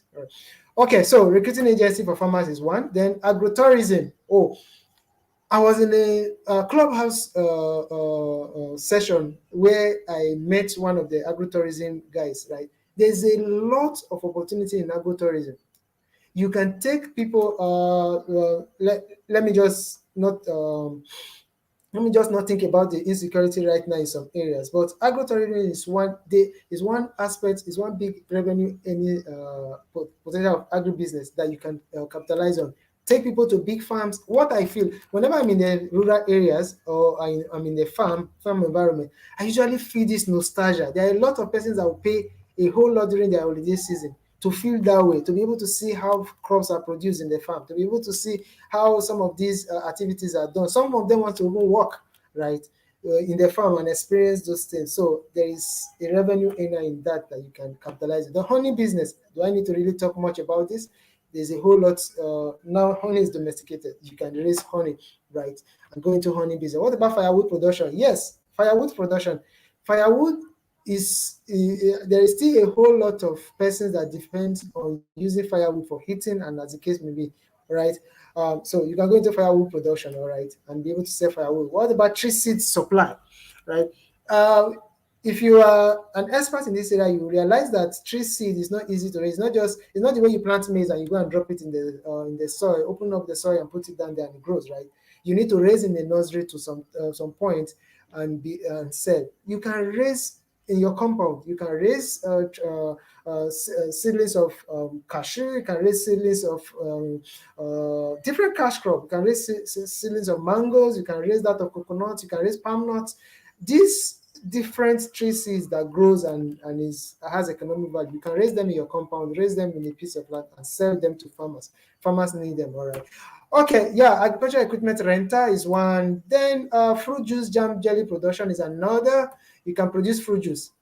A lot of fruits get wasted during harvest because we are still a seasonal farming country, and most developing countries are. During fruiting season, a whole lot of fruit gets damaged, right? Because the ones we cannot consume, the ones we cannot sell, we don't have ability to be able to save them for the next for use when we're off season, right? So you can go into fruit juice and jam jelly production. There's even some persons that have gone to the extent of drying these fruits, that when you want to eat them, all you have to do is just soak them, right? So agro-product transformation can be done around fruits, and you can export fruits and vegetables. I know when I talk about exporting fruit and vegetables, some persons think it's not possible, but just think about how most of the ShopRite gets their fruits, their vegetables from a country like South Africa and sell it in Nigeria. How long it takes, and it does not get spoiled and stuff. So a whole lot can be done around fruit and vegetable exports. Yeah, florists, you can plant flower. A lot of persons want to get nice flowers in their environment. You can be a florist, right? Plant flowers, help people to raise flower, landscaping, and the rest is one. Then worm farming. I was in a worm farm some days ago, and I touched worm and stuff like that. Some persons have said I should not come close to them, that I should never come close to them anymore. That because I touched the worm and stuff like. Guess what? You can make a whole lot of money from farming worms, right? And from selling worms. Yeah. Those are some of the unconventional farming, one of the conventional farming that I'm talking about, and I will be talking about on my wall and on my pages going forward for some time. A lot of unconventional farming, worm farming is one of them. A lot of animals is used for feeding animals. Their extracts from those worms are addicted in some of the stuffs some of the feeds that you have around. Okay, so worm farming is one. I think I need to run now. Then agro-produce aggregating is another one. I talked about it when I was trying to explain the agribusiness value chain. What about agro-produce processing and preservation? That's a big area, a massive area that you can get yourself involved in, right? There's a whole lot of opportunities open for that. I am a big fan of agro processing and preservation. If you need any help in that area, you want to get into that area, get in touch with me or get in touch with Raman. We'll make that possible. Okay, what about agribusiness advocacy? This is one aspect people don't look at. I started most of my work in the agribusiness space with from agribusiness advocacy, because a whole lot of mindsets, a whole lot of there needs to be a whole lot of reorientation around agribusiness, especially in developing countries like Nigeria, where a whole lot needs to happen in that sector. It is not happening. Somebody needs to talk about it. Somebody needs to continue to blow it and continue to do something around it. So agribusiness advocacy is one area that you can form a business around, and you can do it sustainably and profitably, right? All right, then rural transformation through agribusiness. If you are into the social enterprise thing, you want to touch lives and use be able to transform life and still be able to stay in profit and stuff like that. Agribusiness is one very viable tool. I can continue to preach this from today to tomorrow, right? So it's a tool. Agribusiness can be a tool that you can use to ensure this. All right.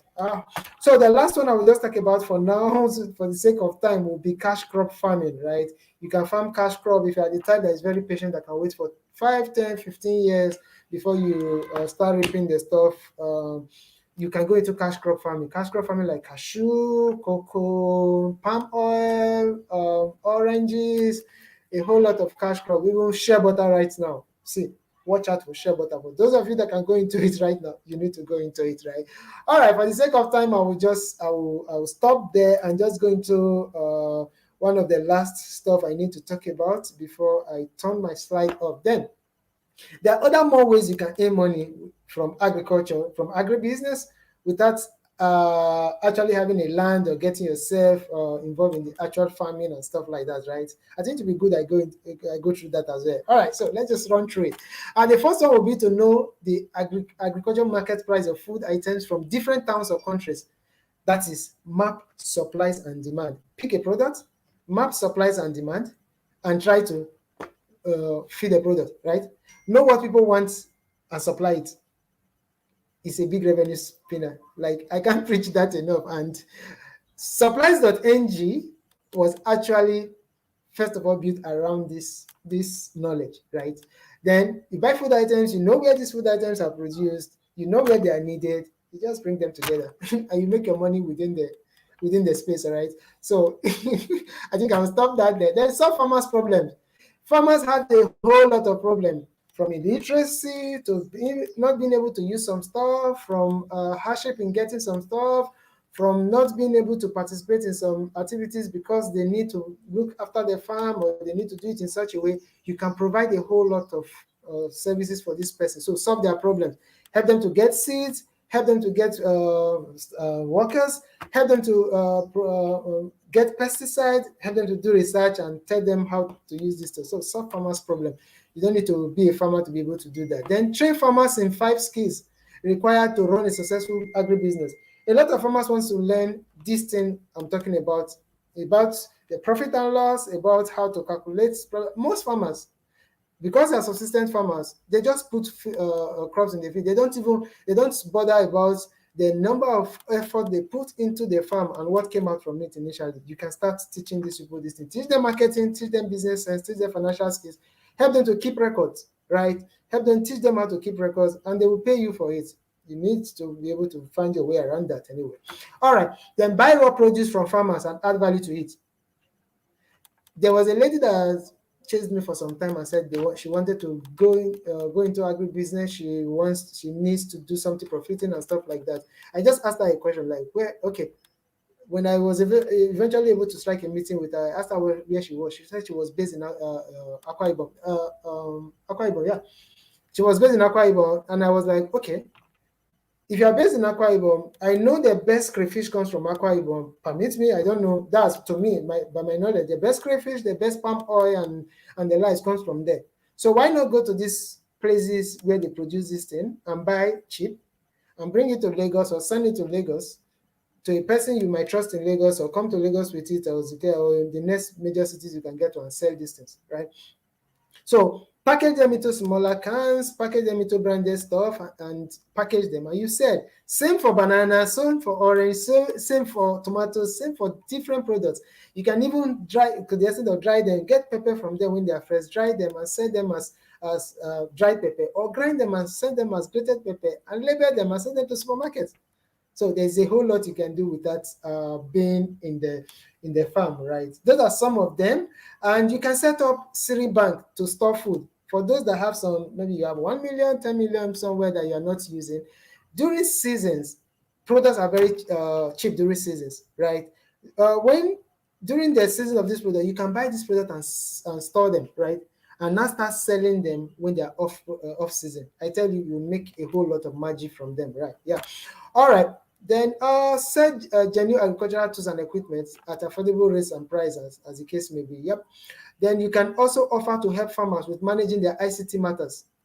Farmers most of them are not concerned with websites, online presence, SMS, and stuff. Some of them are doing fantastic work that when you just talk about it, it trends, right? But most of these guys don't have the time to go and start doing all this websiting, online presence, and stuff like that. So you can offer them that service, and when you can show them how it is going to profit them in the long run, most of them will pay. So help them with their ICT needs. They connect farmers with local markets and markets abroad. I don't need to explain this more. A lot of persons are already into this and doing this, and they're doing it well, right? So you can do that as the case may be. All right. I think that will bring me to my conclusion. I don't know if my time is up already. Will bring me to my conclusion. And in concluding, I must, at this point, talk to Ross based on my experience over these years that I've been into the different points of the agribusiness value chain, right?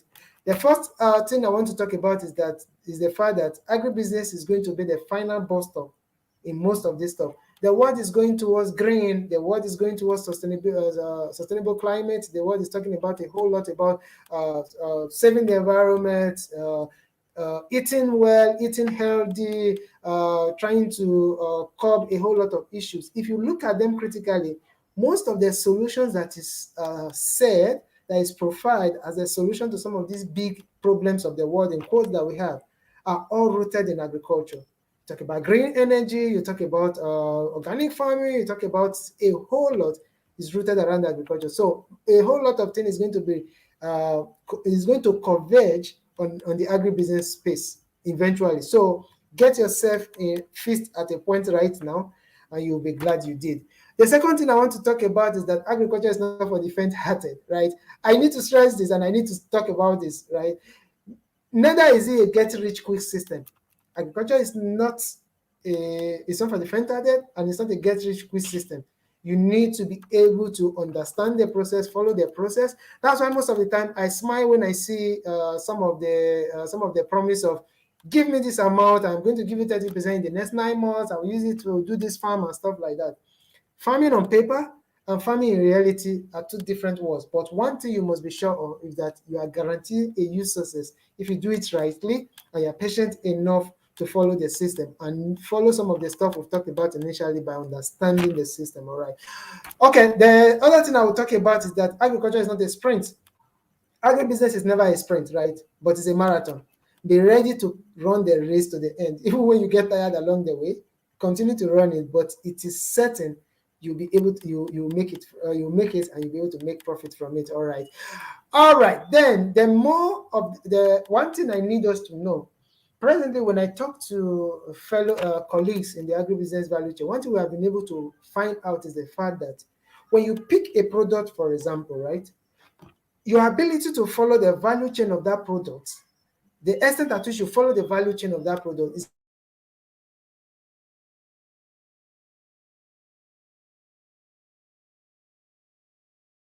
going to determine how you take maize, for example. If you just find maize and sell it fresh, right, you make profits quite well, but it will not be as much as a person that farmed the maize, did not sell fresh, decided to dry the maize and sell in tons, right? The person is going to make more money. Another person that decides to not sell that maize fresh, not sell it dried, but decide to turn it to a product, maybe grounded maize, as the case may be, we make more money than the person that dried the maize. What about the person that also picked that same maize, farmed it, right? Did not sell it fresh, did not sell it dry, did not sell it as powder, decide to turn it to custard or turn it to pap. If you follow, you discover that at these different points of this value chain transformation, farming, and stuff like that, there are profits hidden within them. And most of the time, these products, the profit is always more as it gets to the tail end of the value chain, right? For the person that sells this dry, the person that sells it fresh, the person that sold it when it was dry will make more money than the person that sold it freshly, right? The person that sold it as powder will make more money than the person that sold it as just dried maize, all right? So the more you follow the value chain, but if you have the ability to follow the value chain from the beginning to the end, like transformation, like selling yourself, doing everything yourself, the more money you make. So if you can follow the value chain to the end, please do. Follow to the end, or find the points in the value chain where you make more money and plunge your sale there or do the sale there, right? So I think I've been able to, that's my advice, and that will bring me to the end of my presentation. I hope I've been able to do justice to what I needed to talk about. These are just snippets, and trying to run through it is one thing I will always do. And I hope I've been able to do that right now. And I don't know if there are rooms for questions. I'll just stop here. Thank you, and God bless you. All right. You did absolutely amazing. I don't know if you can switch back to your tab camera because it was better, so that so that we'll take Q&A. Hello, guys. Please put in the chat, say A if you believe this, if you think this presentation was awesome, because I think so. So this is okay. Emmanuel said amazing. Me, I'm putting A for amazing. You get? For awesome. You get? If you think this presentation was amazing, awesome, let's hear it. Let's hear it. Because my notes, I had to fill in 3 pages of my notes. Okay, you can. You get? Okay, I think you can. Yeah. Let me get myself off here. Okay. Yeah. So okay, let's see your face. So all right, my face because Olatunji said great insight. Thanks kindly. Jesse said this is knowledge part. Thank you. Oluwayemisi said this is great insight. Thank you, Oluwayemisi. This is from Raman. Mind you, we're actually streaming on Facebook and YouTube at the same time. So if you're not on Facebook, you can be on YouTube. Agribusiness is the final bus stop. Everything is going to finally fall back to agriculture. Wow. Yep. Just as I said, ICT is very important, brother. Even a peasant farmer needs to be convinced about this. Emmanuel Adeumi said, oh, amazing. Amazing. Thank you, Emmanuel. He even added A. Wow. Thank you, Emmanuel. Jesse. Thank you, guys. Thank you. Okay. Well, the little I watched was amazing. Awesome. Thank you so much. Thank you, Jason. So we're expecting we're expecting questions to come in. If you have questions, if it doesn't come right now, I think it will come in later. You can drop it in the chat session after now, because we'll be expecting the other speaker to come in, our last speaker for the day. Yep. You have blown my mind. One. All right. I'm glad I did, man. Oh my God. I don't know what to do. Oh wow. I have to take notes. I have to take notes. I don't know what's happening, but I have to take notes. You get? Oh wow! I think somebody was trying to join. If you try to join this, you could also join later. This video is on the page, Raman ROC, Okay. or at Verified Raman on Facebook, and then on my YouTube channel, Verified Raman as well. This is awesome. Uyi. All right. Yes, boss. We're listening. Now, I don't know if there are. Okay. I want to ask one question.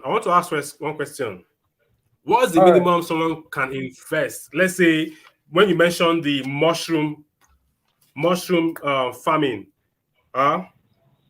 you get what I mean? When you mention mushroom farming, now, in as much as that looks like you can start with a very minimum investment, and is the shortest, that's what people are telling, 3 weeks turnaround time. You get? What is the minimum investment? The minimum investment depends on you, right? Some of the things you'll be doing around the mushroom cultivation are something that can be improvised. What do you need for a mushroom cultivation? You need a mushroom house. You can either use an existing house. Maybe I have seen somebody raise mushroom inside a room. He has a 3-bedroom flat. He was raising mushroom in one of the rooms that he was not using. Right? You can use an existing house. You can actually build a thatch house, right? Using raffia. It depends on how much you're going to get those raffia roof or polythene sheet around on top, then planks to build the site. All you just need is something like a dark room. And to get that dark room, you can use a polythene sheet to tie the house around, right? And you need a table to arrange the spawn. Sawdust you can get. One of the stuff you can use for this thing is any lignocellulose material, which, for example, sawdust. You can get sawdust free of charge, right? And or some persons can pay for sawdust and transport it to your place. So at the end of it, whatever you are spending is depending on, like what I said in the presentation, the access you have to these produce you need. Like I said, now you need a house, you need sawdust, you need drum to cook the sawdust, for example, depending on the volume you want to make. You need water, you need polythene sheet, you need spawn. A can of spawn is just 3,000 naira. The spawn is like the mushroom seed. Let me not say it's like the mushroom seed. It's 3,000 naira. That's the only external thing you are buying from a producer. And with time, you can even produce your spawn. So you can actually use whatever you already have, or just attach price to some of these things I'm saying and see how much you will spend in your area. So I can tell you now, you will spend like 50,000. You might spend less than that. You might spend more than that, right? I can tell you, but it depends on how creative you can be around the knowledge you know about raising mushroom. Awesome. Yeah. All right. Awesome. I'm excited. Who has question? If you have question, please let's hear your question. Otherwise, he will go now while we wait for the other speaker. This is Uya Semota, CEO and founder supplies.ng. And when he mentioned the thing about what's it called? What's that thing called? Further farming. Planting grass and planting for grass for goats and cow. Grass for goats and cow. Yeah, Uyas is actually one of the agribusiness people that are trying to bring that invention and solve the ranching issue in Nigeria, and then probably export out of Nigeria. So if you can see his name, Uyi Asemota, chat him up, be part of that project if you want to cash out big, because that is the new big thing. You get? So this is a pitch for Uyi. If you want to cash out big time, that is what you should do right away. This information is not hearsay. He's here and I'm saying it and he's not denying it. So if you want it, if you want to be part of this cashing out, I know you think Bitcoin is the biggest cash out, but this is going to be the future. This is sustainable. This is the future. So guys, thank you so much, Uyi. I'm grateful for your session. I learned so much. You have the final words before we go? All right. Yeah, I'll just tell every person that wants to get into agribusiness, or you need a hand to hold on to. I believe in synergy, and I believe in not walking a road that has been walked by somebody, repeating the work, right? If you want to go into agribusiness and you want a reliable hand to to lead you, to teach you, and you can get in touch with me. Get in touch with Raman. He knows how to always get me. We will offer you the advice and offer you, point you to the right direction, and be able to get you on the track and be able to move. So we are open, and we're open to your ideas, and we're still open to your questions and whatever things around the agribusiness value chain. And I hope that in the near future, we'll be able to celebrate some of you viewing me right now as agri-giants that are doing exploits in the agribusiness value chain. Yeah, that's it, bro. Awesome. Awesome. Awesome. So guys, thank you, Uyi. I'm grateful for having you. You're welcome. All right. Have an Thank you so much. amazing day. All right. Thank you so You're much. welcome, Thank guys. you, guys. So Bye. guys, we'll be back in 5 minutes. 5-10 minutes, we'll be back. Thank you, guys. The Lady Be Blessed Humanitarian Foundation is a USA IRS registered 501c3 public charity. Our mission is to actively and effectively engage in promoting human and social welfare with no prejudice against human suffering on the grounds of gender, sexual orientation, religious, or national divisions. Our main goal is to save lives, relieve suffering, and maintain human dignity. Donate now to support our work. PayPal.me/TLBBH Foundation or cash.app/$TLBBH Foundation.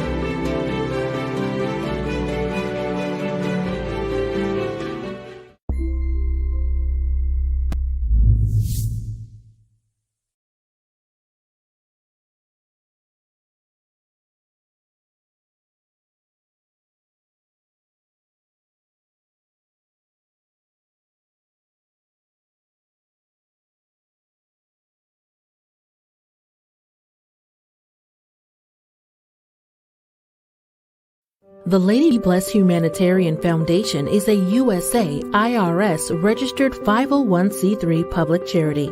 Our mission is to actively and effectively engage in promoting human and social welfare with no prejudice against human suffering on the grounds of gender, sexual orientation, religious, or national divisions. Our main goal is to save lives, relieve suffering, and maintain human dignity. Donate now to support our work. PayPal.me/TLBBH Foundation or cash.app/$TLBBH Foundation.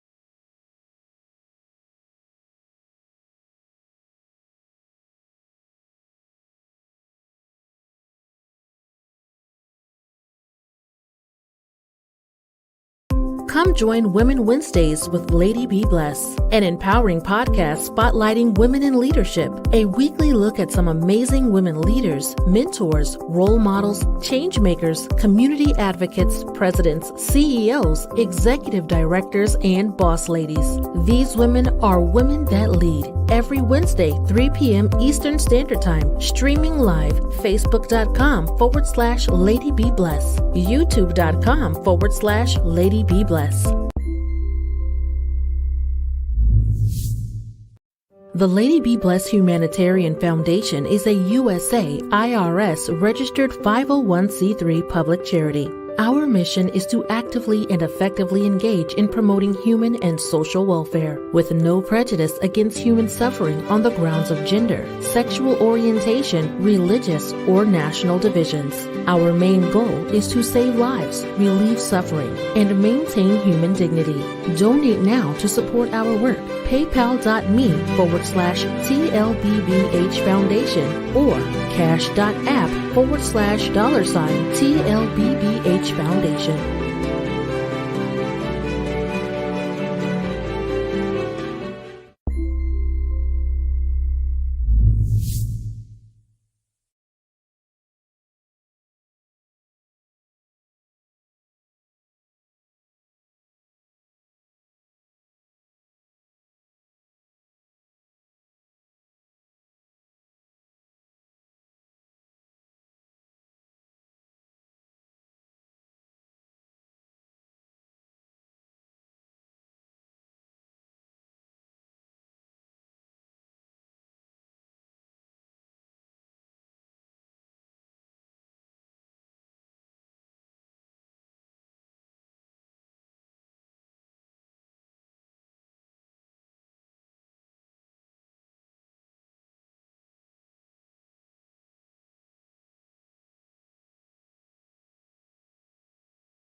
The Lady Be Blessed Humanitarian Foundation is a USA IRS registered 501c3 public charity. Our mission is to actively and effectively engage in promoting human and social welfare with no prejudice against human suffering on the grounds of gender, sexual orientation, religious, or national divisions.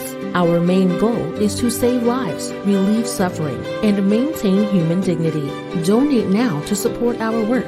PayPal.me/TLBBH Foundation or cash.app/$TLBBH Foundation.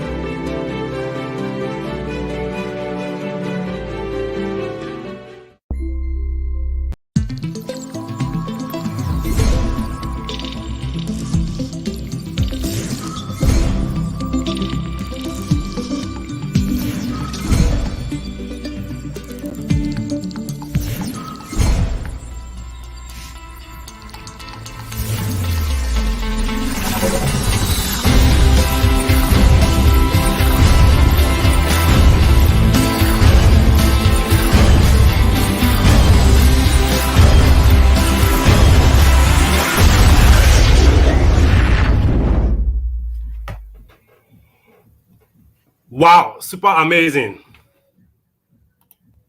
Super amazing. Lami, are you here with us, Lami?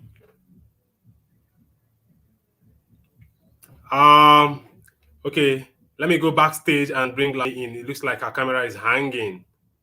Give us a few seconds. The Lady Be Blessed Humanitarian Foundation is a USA IRS registered 501c3 public charity. Our mission is to actively and effectively engage in promoting human and social welfare with no prejudice against human suffering on the grounds of gender, sexual orientation, religious, or national divisions. Our main goal is to save lives, relieve suffering, and maintain human dignity. Donate now to support our work. PayPal.me/TLBBH Foundation or cash.app/$TLBBH Foundation.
Right. All right. This is super amazing. Lami. Yes, sir. Oh my God. I call Lami boss baby. She's when you talk about tiny little action, Lami's story from birth till date is an example of that. As in, she's someone that her actions, her steps, everything she has done has compounded. Now, uh, I know that it's hard for you to understand that little things can compound and make you blow up. You get? But when Lami comes up to share her story, you will know how true this is. Lami is the founder of Lami. I'm struggling to understand to remember that full word, but then that name has been registered and that name has Is been that trademarked. It means you can't that's use it. So she is a brand globally. I don't want to say too much. Lami, introduce yourself. Let the guests meet you. Let them see the new you. okay? Hi, good evening, everyone. My name is Lami Tanko. I'm the team leader for Lami. That's LAHMI, Life and Art Hybrid Media Innovation. We are media and an art company here in Abuja. We are located at number 11 Jima Plaza here in Garki. So we major in social media management for CEO branding and also content creation and graphics. For now, this is what we do. And me personally, I am a social media manager, a content creator, a writer, and a brand influencer. And Mr. Raman is my boss. Okay, I'm delighted that you could call me that publicly. My head is swelling. I'm floating in the air. I could be a Come boss to on. Lami Tanko. That is like an award. So I'll take that plaque and put on my wall. So the next time you see this Okay. wall, you will see Lami Tanko, a staff of Raman. Oh my God. Okay. So, Lami, what do you have for us? I'm going to be backstage while you share with us what you have for us. But then, are you bringing your audience in? Do you want to Yeah, share? I share with you the YouTube and Facebook link on yes, WhatsApp. I shared the Facebook link. I think they should be hanging. Maybe at the back end, you can accept them. I don't Okay, know if no, you can see them. they don't have to accept. The link takes them straight to the video. Okay, okay, that's fine. Then it Yeah, means they are yeah, already here. yeah. So So, you want to go in straight straight to what boss to boss your usher content? me in. Oh. Okay, I don't know. I'll just be the topic given to me is tiny little actions. Yeah, create and evolve. Create and evolve tiny little Yeah. actions. Okay, so is it an interview? Will you be asking me questions? I answer, No, or I no, should no, just go no, no, straight to no, what no. I have? Go straight to what you have. Go straight to what you have. Okay, that's fine. That's totally fine. Can we be seeing comments Yeah, on sure. the I'll be pulling them up. Okay, someone is saying he can't see anything going on. I don't know. Should I be concerned with From that? where? No, you don't have to be concerned with that. The person is not in the room already. The person is not there. Okay. If they are there, For it that, is live on Facebook. all right. For create and evolve, tiny little actions. So when we say you should create, and when we say you should evolve, we are just saying do something and also grow in what you are doing. Now, by creation simply means bring doing something. To create simply means to give birth to something, to do something. Either that thing has life in it, or as a living thing, or as a non-living thing, as long as you do something. Either you write something, you give birth to something, either an idea, or you give birth to an idea, you give birth to basically an idea, because even human beings are a product of God's idea. So giving birth to an idea is actually a creation, either physical, either physically, intellectually, or written, or in any form at all. It is called creating. Now, evolving or evolve simply means growth. Yeah, evolve simply means growth. So you should create that thing and grow in that thing. Make sure you don't create something and then that thing stays like that forever. Now, before I proceed, let me make an illustration with a story. Let me make an illustration with a story I read in a book, one of the books I read some time ago. So there was a man. They said he used to make shoes with wood, normal wood that you know. The man makes shoes with wood. So he makes it so well that there was a foreign woman. I heard, was it Queen Elizabeth? I don't know if it is true, but I had, so I don't like the thing in my mouth. I'm trying to clean it. Sorry about that. So was it Queen Elizabeth? But then there was a queen I heard that she saw his creation, his innovation. She saw his creativity and she loved it. She fell in love with it. She now one day she involved the man in a conversation. She asked him, this shoe you're making with wood, not like there was something special with it though, but just like that, it is a wood that have been carved in the shape of in the shape of a shoe, and people can wear it, they walk around with it. So when the woman saw it, she asked him a question. She asked him, she said, for how long have you been doing this? The man said for over 30 years he has been making shoes with wood. So for that 30 years, how have you been making it? She said it is like this, exactly the way she sees it, nothing more, nothing less. So the woman was disappointed and she told him that you disappoint me. For 30 years, you've been making wooden shoe as the only man that makes wooden shoe in the world. And you've been making it this way for 30 years. Said yes. She lost interest and she left.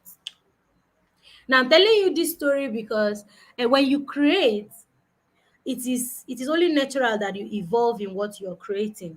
As a content creator, as a writer, as a fashion designer, as a pure water seller, as a student, as anything at all, it is only required, or it is only expected of you that you evolve in what you are doing.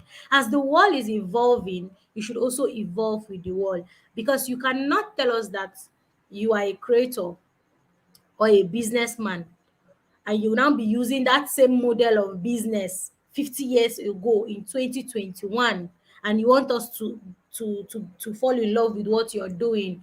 We should call that consistency. And this is another thing I'll be talking about: creating, evolving, and consistency.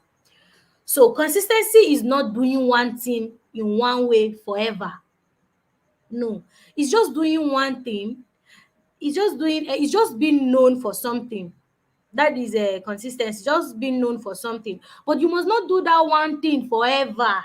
You can be doing it in different ways. Now if you are known for making pure water, if you're known for making pure water as a person, as a business, or let's say as your own creativity for making pure water, and everybody knows that, or let's say this bottle water, everybody knows that this bottle water is just water, treated water inside. Now if this is the way we know this bottle water, we know that this is bottled water. Now for we were expected to see that in the next 5 or 10 years to come, this water should not be like this. Do you understand? Well, we don't want to see this. We are not expecting to see this water like this. You as the creator, you should, as you create, you should also have the ability to evolve. So maybe in the next 5 years, this water will not be in this same container, this same shape, this same size, this same labeling, this same everything. Maybe the water this time will have sugar inside. We don't know. Maybe the water will start having chocolate inside. We don't know. Maybe just creativity is what brings about evolving. Creativity is what brings about evolving. You cannot tell us that you are a creative or you are a businessman and you do things in one way forever. No, you must evolve. Do things in one way for that. I got interrupted. So talking about creating, if you're a creator, like these days we see everybody on the internet space saying, I'm a content creator, I'm a content creator. Hey, what do you do? I'm a content creator. What do you do? I'm a writer. What do you do? I'm an influencer. Okay, as that influencer, you create content all the time. You create write-ups all the time. Now if you go to my wall, you see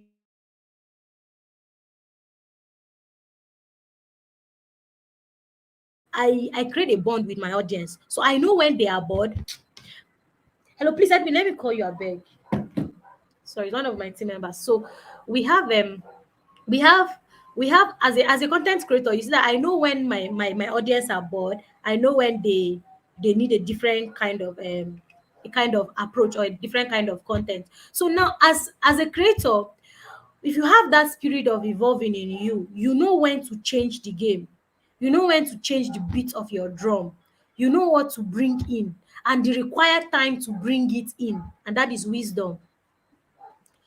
The required time to bring it in. You cannot just because I'm saying you should evolve, you cannot just evolve without strategy. You cannot just evolve without tact. You cannot just evolve without intelligence. You just evolve at any time and anyhow you want it, or you just change things at anyhow and then at any time you want it. It may not work for you. Now, even as a creative, you should be observant of time. Already I'm teaching you the strategy of creating and evolving, and that's the next topic I'm supposed to talk about. Strategy, process of creating and evolving. Number one is to be cautious of time. Be cautious of your time.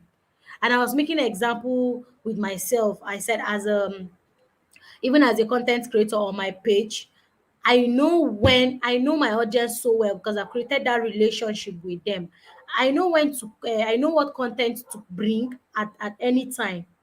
Like this evening, I know the kind of content that moves them in the evening. Like this, I know that from now to next week there's a kind of content I'll bring in again, and then leave the one I introduced this week and bring another one. And this is to keep them on my page, to keep my market going, to keep them believing in me, and to keep them entertained all the time. If you bore them in the name of consistency, you bore them because I'm a motivational speaker. I now keep using motivation today, motivation tomorrow, motivation, the same pattern, the same let's say the same pattern, the same approach, the same tone all the time. 3 days highest, they are bored.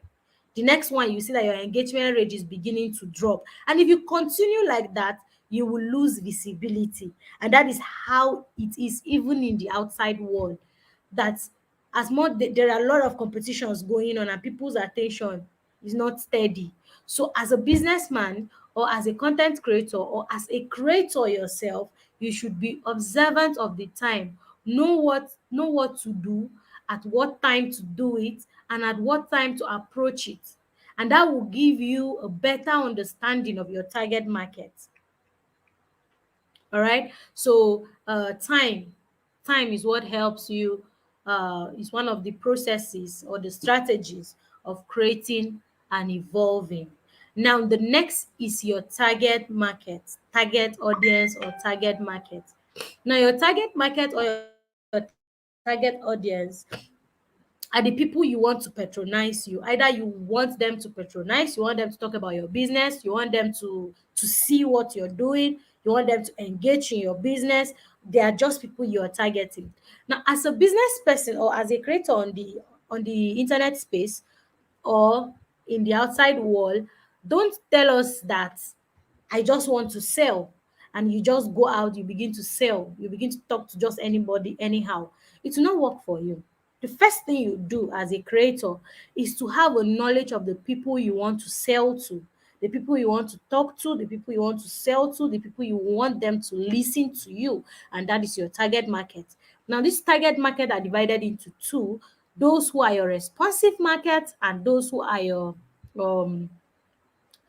target market. Now, your responsive market and also your paying market. Those are those people you easily convert, those that will pay you for your goods and services or for whatever you have to offer. And then your responsive are just those people who would be entertained with what you're doing, like, oh, okay, we like what you're doing. They talk about your business, they see your business, they listen to what you do. Those are your responsive markets. Now, let's say you're somebody who have a product, let's say Tom Tom or this water you want to sell. You know that it's not everybody that can afford to buy a packet of this water and keep in his house every week. Now, those people that cannot afford it to keep in their house every week, they are not your target market. Sure, you know. Your target market are those people who can afford it, either restaurants who can afford it in bulk, for people who would come and eat and then just drink it and go. Then they go to their house and continue drinking pure water or tap water. You understand? So now instead of targeting those ones that cannot afford to buy this in pack, in the packets in bulk, so that you get your money back, you now target the ones that you know they can afford it. You understand? Because when they can afford it, they also give it. That's the retail. They also sell it to people that cannot afford the pack. So it's just like you're using one stone to kill two birds. You understand? Then anybody can just go and buy this. Your responsive market are those that when they go to the restaurant, they see this, they love it, they hear your adverts, they see it, they love it. They go to the restaurant and say, oh, please, this Elim I want. I don't want swan, give me Elim. So now those are your responsive market. They drink it in the restaurant, they pay, they move on with their lives. They go home and they continue taking pure water. Those are your responsive. Those they continue taking yes, table water, pure water. Those are your responsive market. But your target market are specifically those people who can afford this and keep it in their house for their consumption. So, and then now this target market, now what you do to sell or what you do to evolve is that you make this portal or you make your services as a content creator, or you make your writing appealing to these particular people that you know they can pay for your services. You make it appealing, you keep making it appealing. You know that, okay, Lami is a writer. Who am I targeting with my writing? I know I'm targeting brands with my writing. I'm targeting big brands with my writing. You understand? So now, if I'm targeting big brands with my writing, I know that this big brand will not just see me and patronize me. You understand? So I will have to target those that I know they cannot patronize me. Let them be the ones to be the channel through which my target market will see me and contact me and pay me for my services. That is on the internet. That is how it works on the internet. Don't say because you're targeting brands, you now forget about those people who would give you engagement, those people who would give you visibility.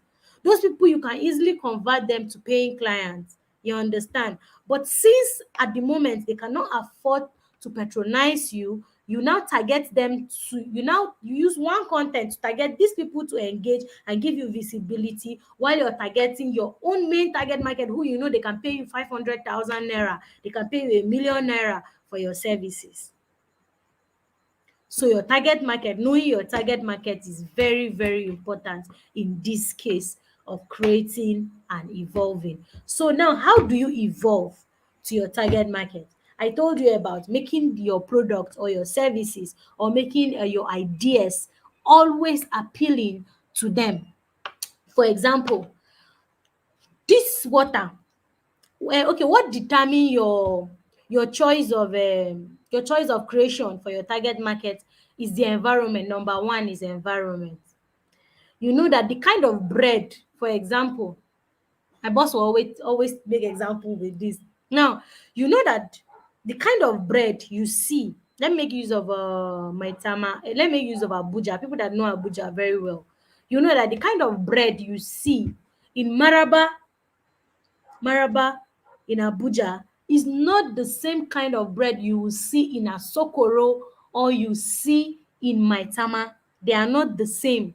They are not the same kind of bread. Why? Because they are bread targeted at different markets. They know that people at Maraba cannot remove 2,000 naira and say, I want to buy bread. They will start saying, what? Only bread, 2,000 naira. Why? Is it tea? Is it the tea or the akamo? I want to take with it that I will now carry 2,000 naira to buy bread. Do you understand? Now, but those Metama people, when you bring bread of 100 naira, 50 naira to them, they'll be looking at you like, is it me you want to sell that bread for? You want me to buy it for my house help or for my security? In fact, if you meet those people in good homes, they will not even buy it completely, because they'll be looking at you somehow. They will not take that thing you're saying with much value, because it is not appealing to them. That is not the audience you should be targeting with that kind of stuff.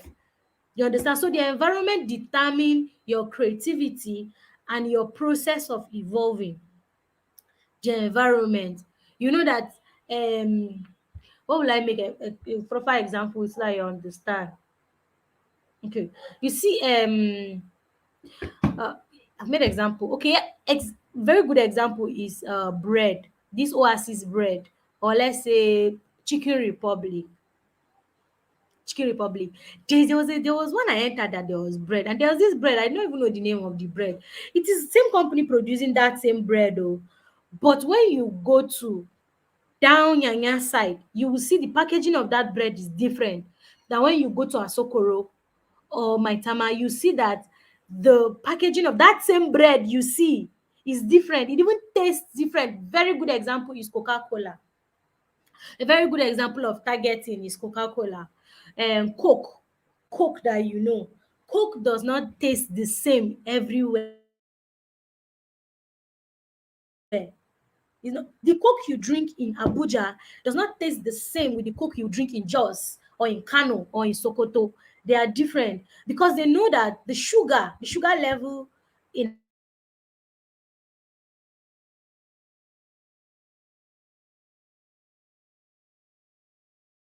Abuja is different from the sugar level in the sugar level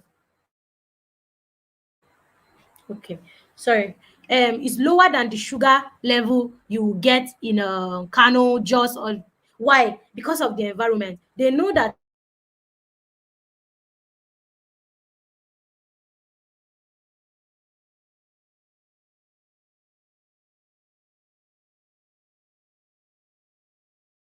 in Abuja, okay, welcome back.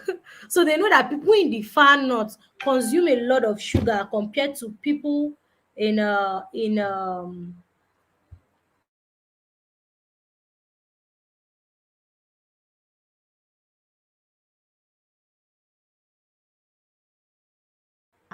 so that is it. Your environment, your okay, yeah, your environment determine your your targeting. By targeting, I mean packaging.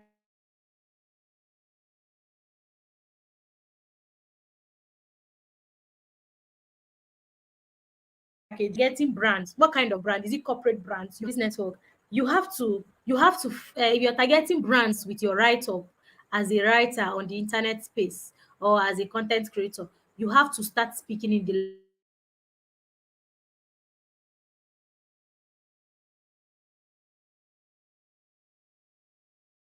language of your target market so that they can see you, relate with what you're writing, and patronize you. So that's the idea. Environment. So the first one is time, then the second one is the target market. And what determines the target market is the environment, and then your packaging. You know that you do not give different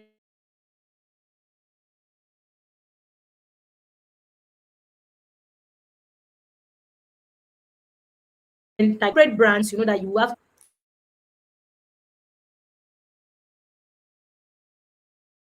sorry brands, you have to start behaving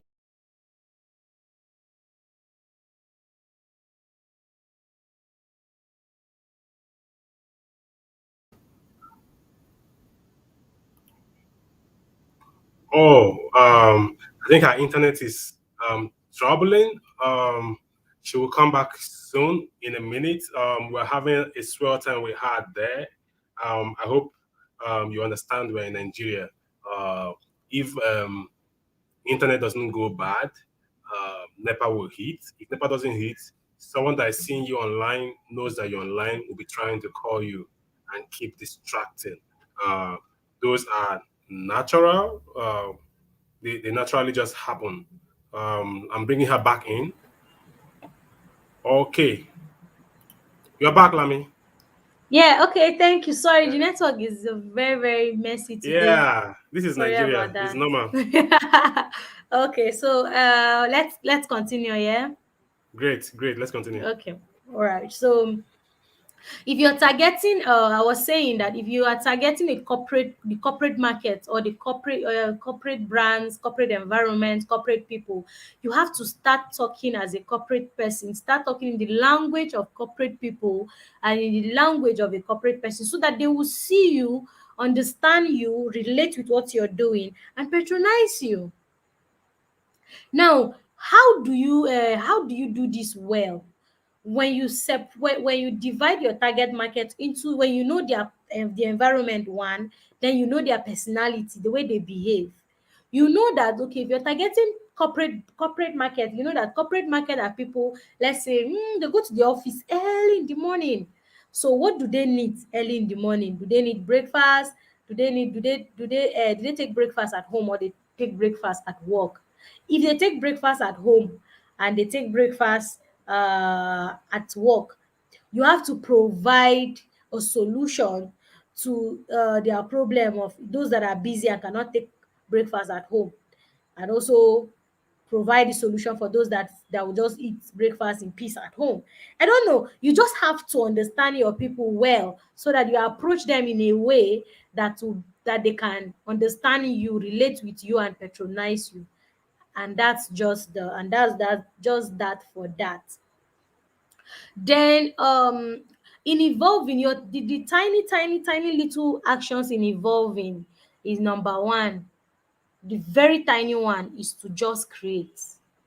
Just create, just create, just do anything, but then make sure it is your truth, because it is easily sustainable when it is from inside of you, not like you're trying to be a second brand to another big brand.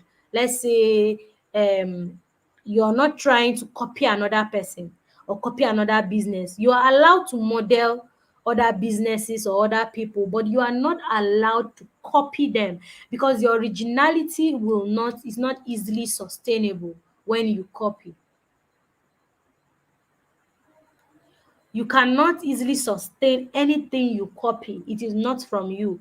But when it is from you, it is from you, it is your own. It is easily sustainable. You can easily sustain it.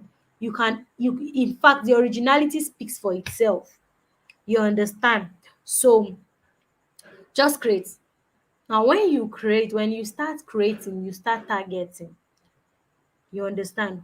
When you start creating, the next action is targeting. Know who you are. Don't just write because you are writing. Don't just start selling pepper because you need money, or because I want to go into business. Don't just start selling bags and shoes because you need money, because you want to just do business. No. Even if you want to start selling bags and shoes, who are you selling the bag and the shoe to? Who? Do you understand? That will make you understand your market and how to approach them using your bags and your shoes. If you're selling bags and shoes, if you want to sell bag and shoes, let's say, I want to start selling bags and shoes to people in the corporate world, or let's say I want to start selling bag and shoe for the social life people who are always very hyper with social things. Those are the people I want to start selling shoes and bag and bags to. You understand? So when you understand that, when you understand your market, those people you want to start selling these things to, then it will help you in knowing how to create properly. You understand? It gives you an insight on what to create and how to create it. So if it is shoes, I want to start selling shoes and bags to who? Who am I selling it to? Do I just want to sell shoes and bag? Today I'm selling corporate shoes. Oh, I'm selling shoes and bag. You can get any kind of shoe and bag in my place. Honestly, me, I've stopped patronizing people who do everything. People who want to sell everything to everybody, who want to do everything to everybody. If I say, what are you selling? Shoes and bags. What kind of shoes and bags? You should be able to tell me that, oh, those bags that you can take for vacation, or I have bags for parties. Okay, I have bags for your social lives. I have bags for work, corporate bags. I have corporate shoe. I'm a I'm a specialist. Abi, I am very special. Abi, I'm an expert in selling corporate shoes. If you need corporate shoes, I'm the one. Those are the people I take seriously now. When you are able to tell me specifically what you do and to who you are doing it, I will easily patronize. In fact, I will run and patronize you. But when I say, yes, you sell hairs, what kind of hairs? All kinds of hairs. Hello. How can you be selling all kinds of hairs? So that when you now tell me that this one is human hair, I should now start debating and be saying, oh, this one, please now, is this human hair or blend? Is this human hair or synthetic? And please, I will now, you understand, in your target market that will pay you for your services, do not need the stress. They don't even need that stress. Don't stress them. Because me, if I want to buy hair from you, and I will have to beg you to be truthful, to tell me if this is synthetic or if this is human hair, that is because you're selling all kinds of hairs. So I will now start begging you and start telling you, please, oh, I don't want you to sell me something I don't like. Oh, I want human hair. That's what I want. You understand? So you stress them. You stress yourself when you don't know, when you don't target your market properly. You stress your paying clients or your paying customers, and it is not very nice. It is a very shabby way to do business. So that is that for that. Then I think the next tiny little action is your packaging. See, let me tell you, if you do not know who, if okay, the next tiny little action in your ability to create and evolve is targeting. What am I saying? I want to say packaging. I'm sorry. This targeting is here in my mouth. It's actually packaging. The next tiny little action is packaging. Now, how do you make yourself appealing? How do you make yourself appear well to your target market, or to people, or to show that you are evolving? If this water, see, I can tell you that Elim did not start producing water like this bottled water like this. They've evolved, and now we have this size of Elim bottled water, and there's a bigger size and there's another bigger size. You understand? But they didn't start it like this, and they didn't start it with this shape. In fact, see, this water is even this bottle is strong. They didn't start with this bottle. I went to a restaurant to eat one time. Then there was a man that came. There was also a man I met in the restaurant. So they gave him water.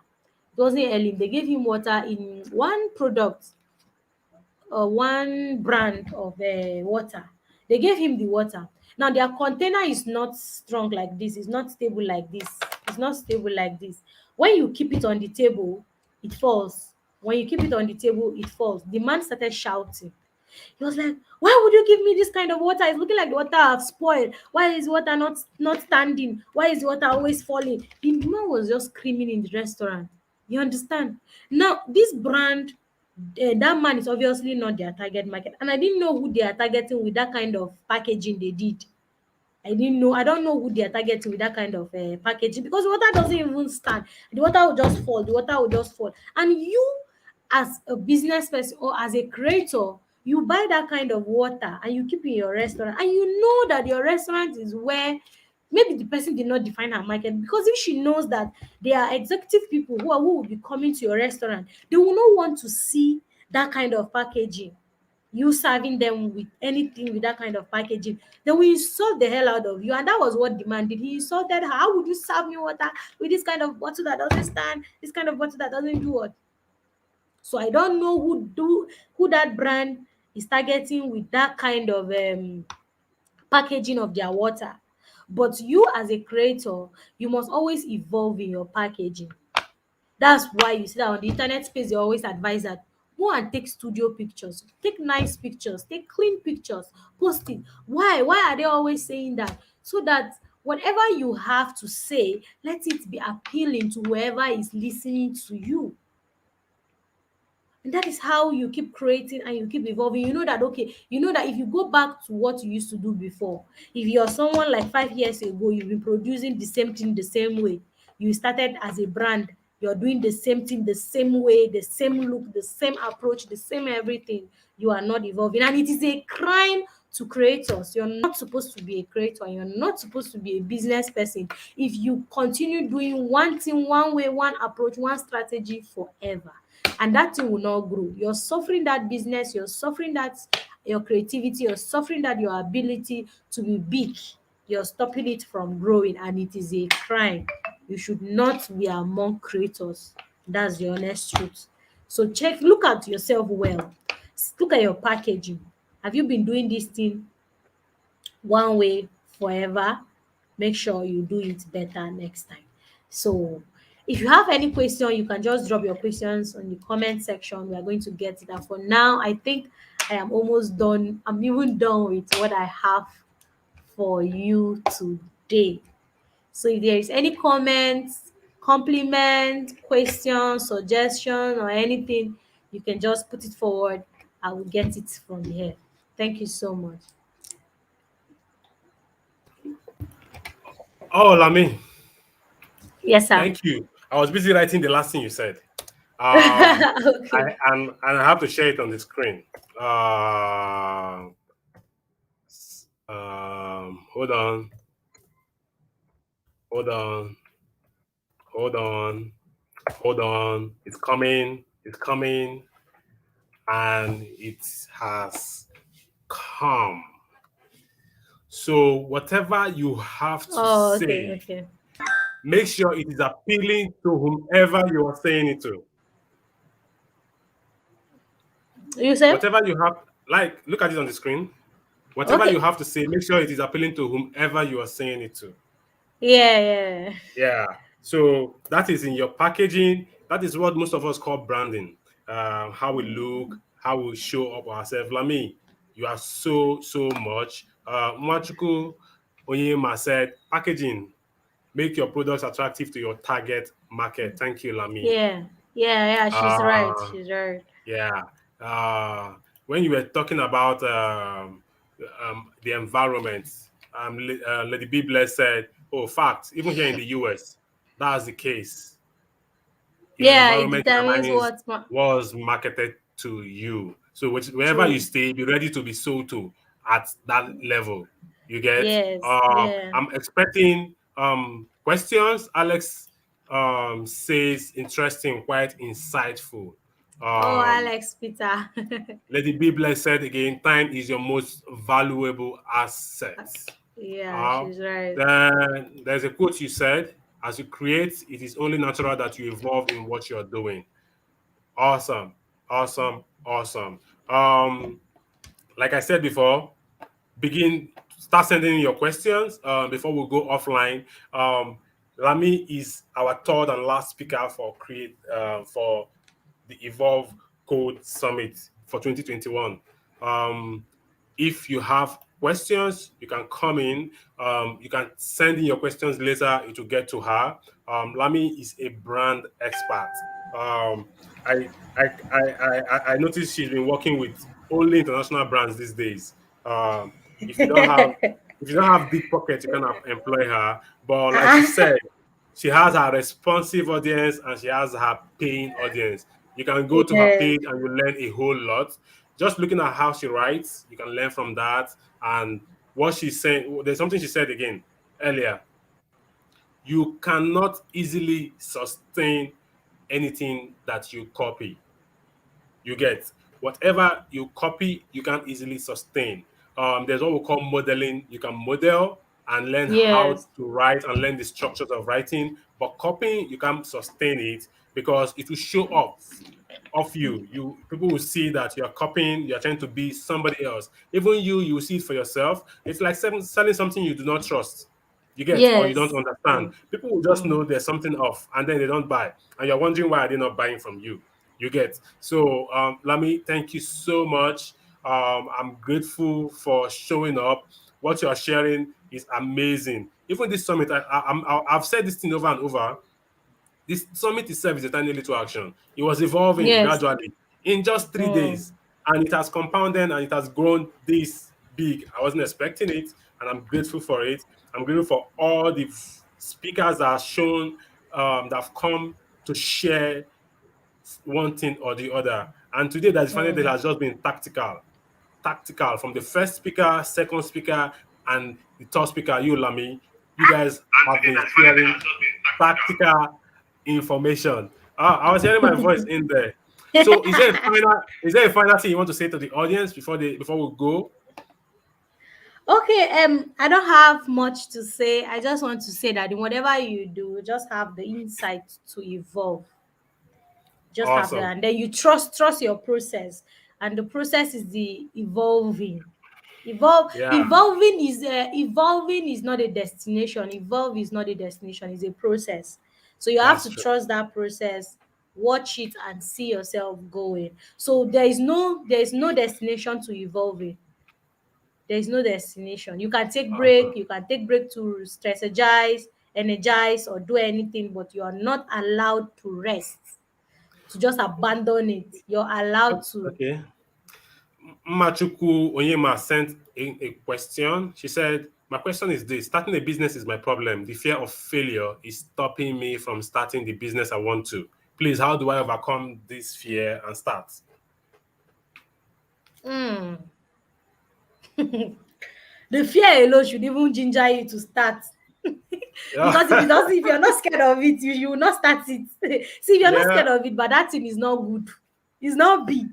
If you're not scared of it, but when you're scared of it, it shows you want to join the competition, and you have what it takes to join the competition. Instead of throwing away the fear, grab the fear, but let that fear just be by the side. Let it not be your Mhm. driving force.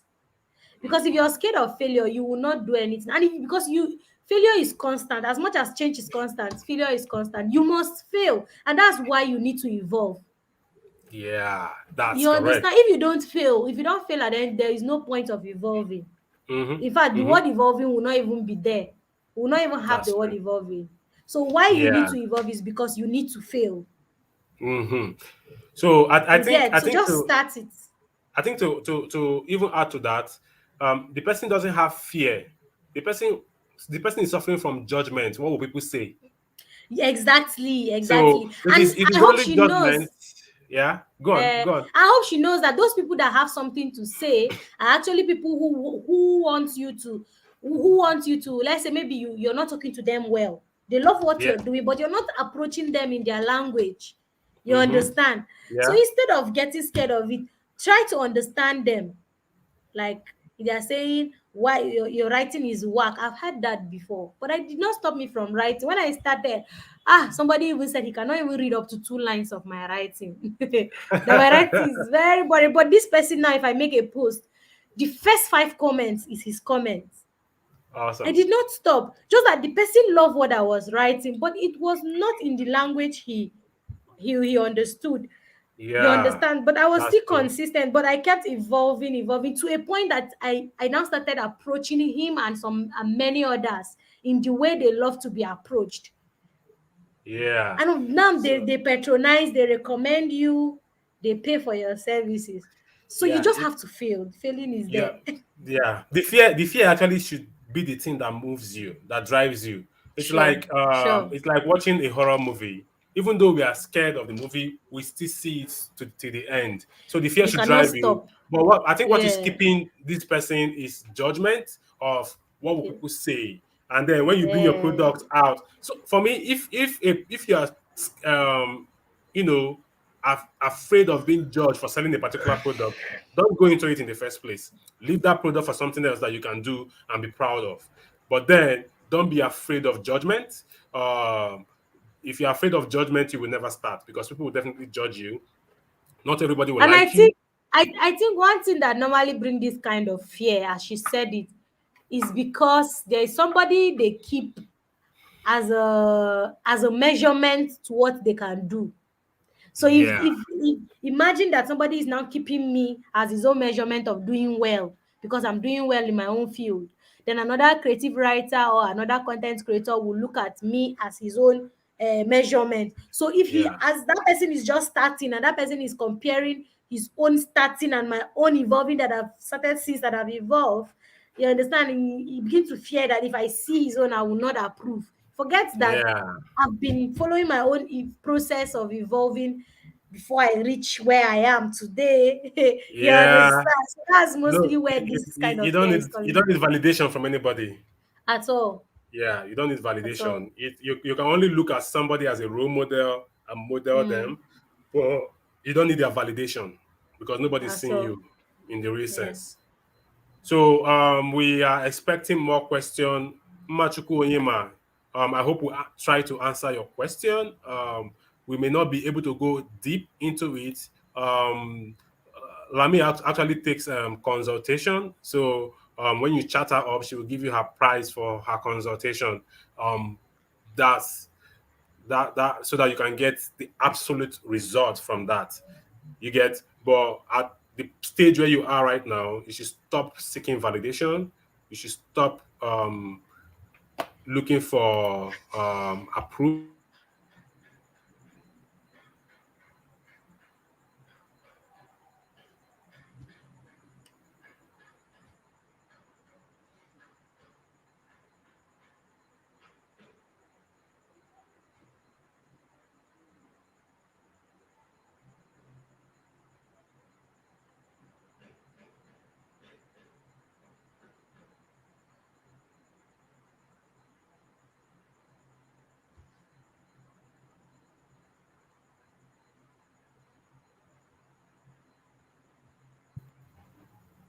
Uh, okay, Lami, are you there? Are you still there? So, so guys, we've come to the end of today's session. We hope you enjoyed the entire day. What can I say? Thank you, Lami. Thank you, Raman. I'm so grateful. Thank you, Wachiko Yema. You are an amazing person. Your question came exactly at the right time. And then we are grateful we were able to answer your question. We are grateful that you got value. Thank you so much. We've come to the end of today's to the entire summit. We've come to the end of I feel like I should not go, Lami. I don't know. But we actually have to go. You get, we have to go. So Lami and I will meet at the backstage and finalize. Right, Lami? Okay. Yes, sir. Come join Women Wednesdays with the Lady Be Blessed Humanitarian Foundation is a USA IRS registered 501c3 public charity. Our mission is to actively and effectively engage in promoting human and social welfare with no prejudice against human suffering on the grounds of gender, sexual orientation, religious, or national divisions. Our main goal is to save lives, relieve suffering, and maintain human dignity. Donate now to support our work. PayPal.me/TLBBH Foundation or Cash.app /$TLBBH Foundation.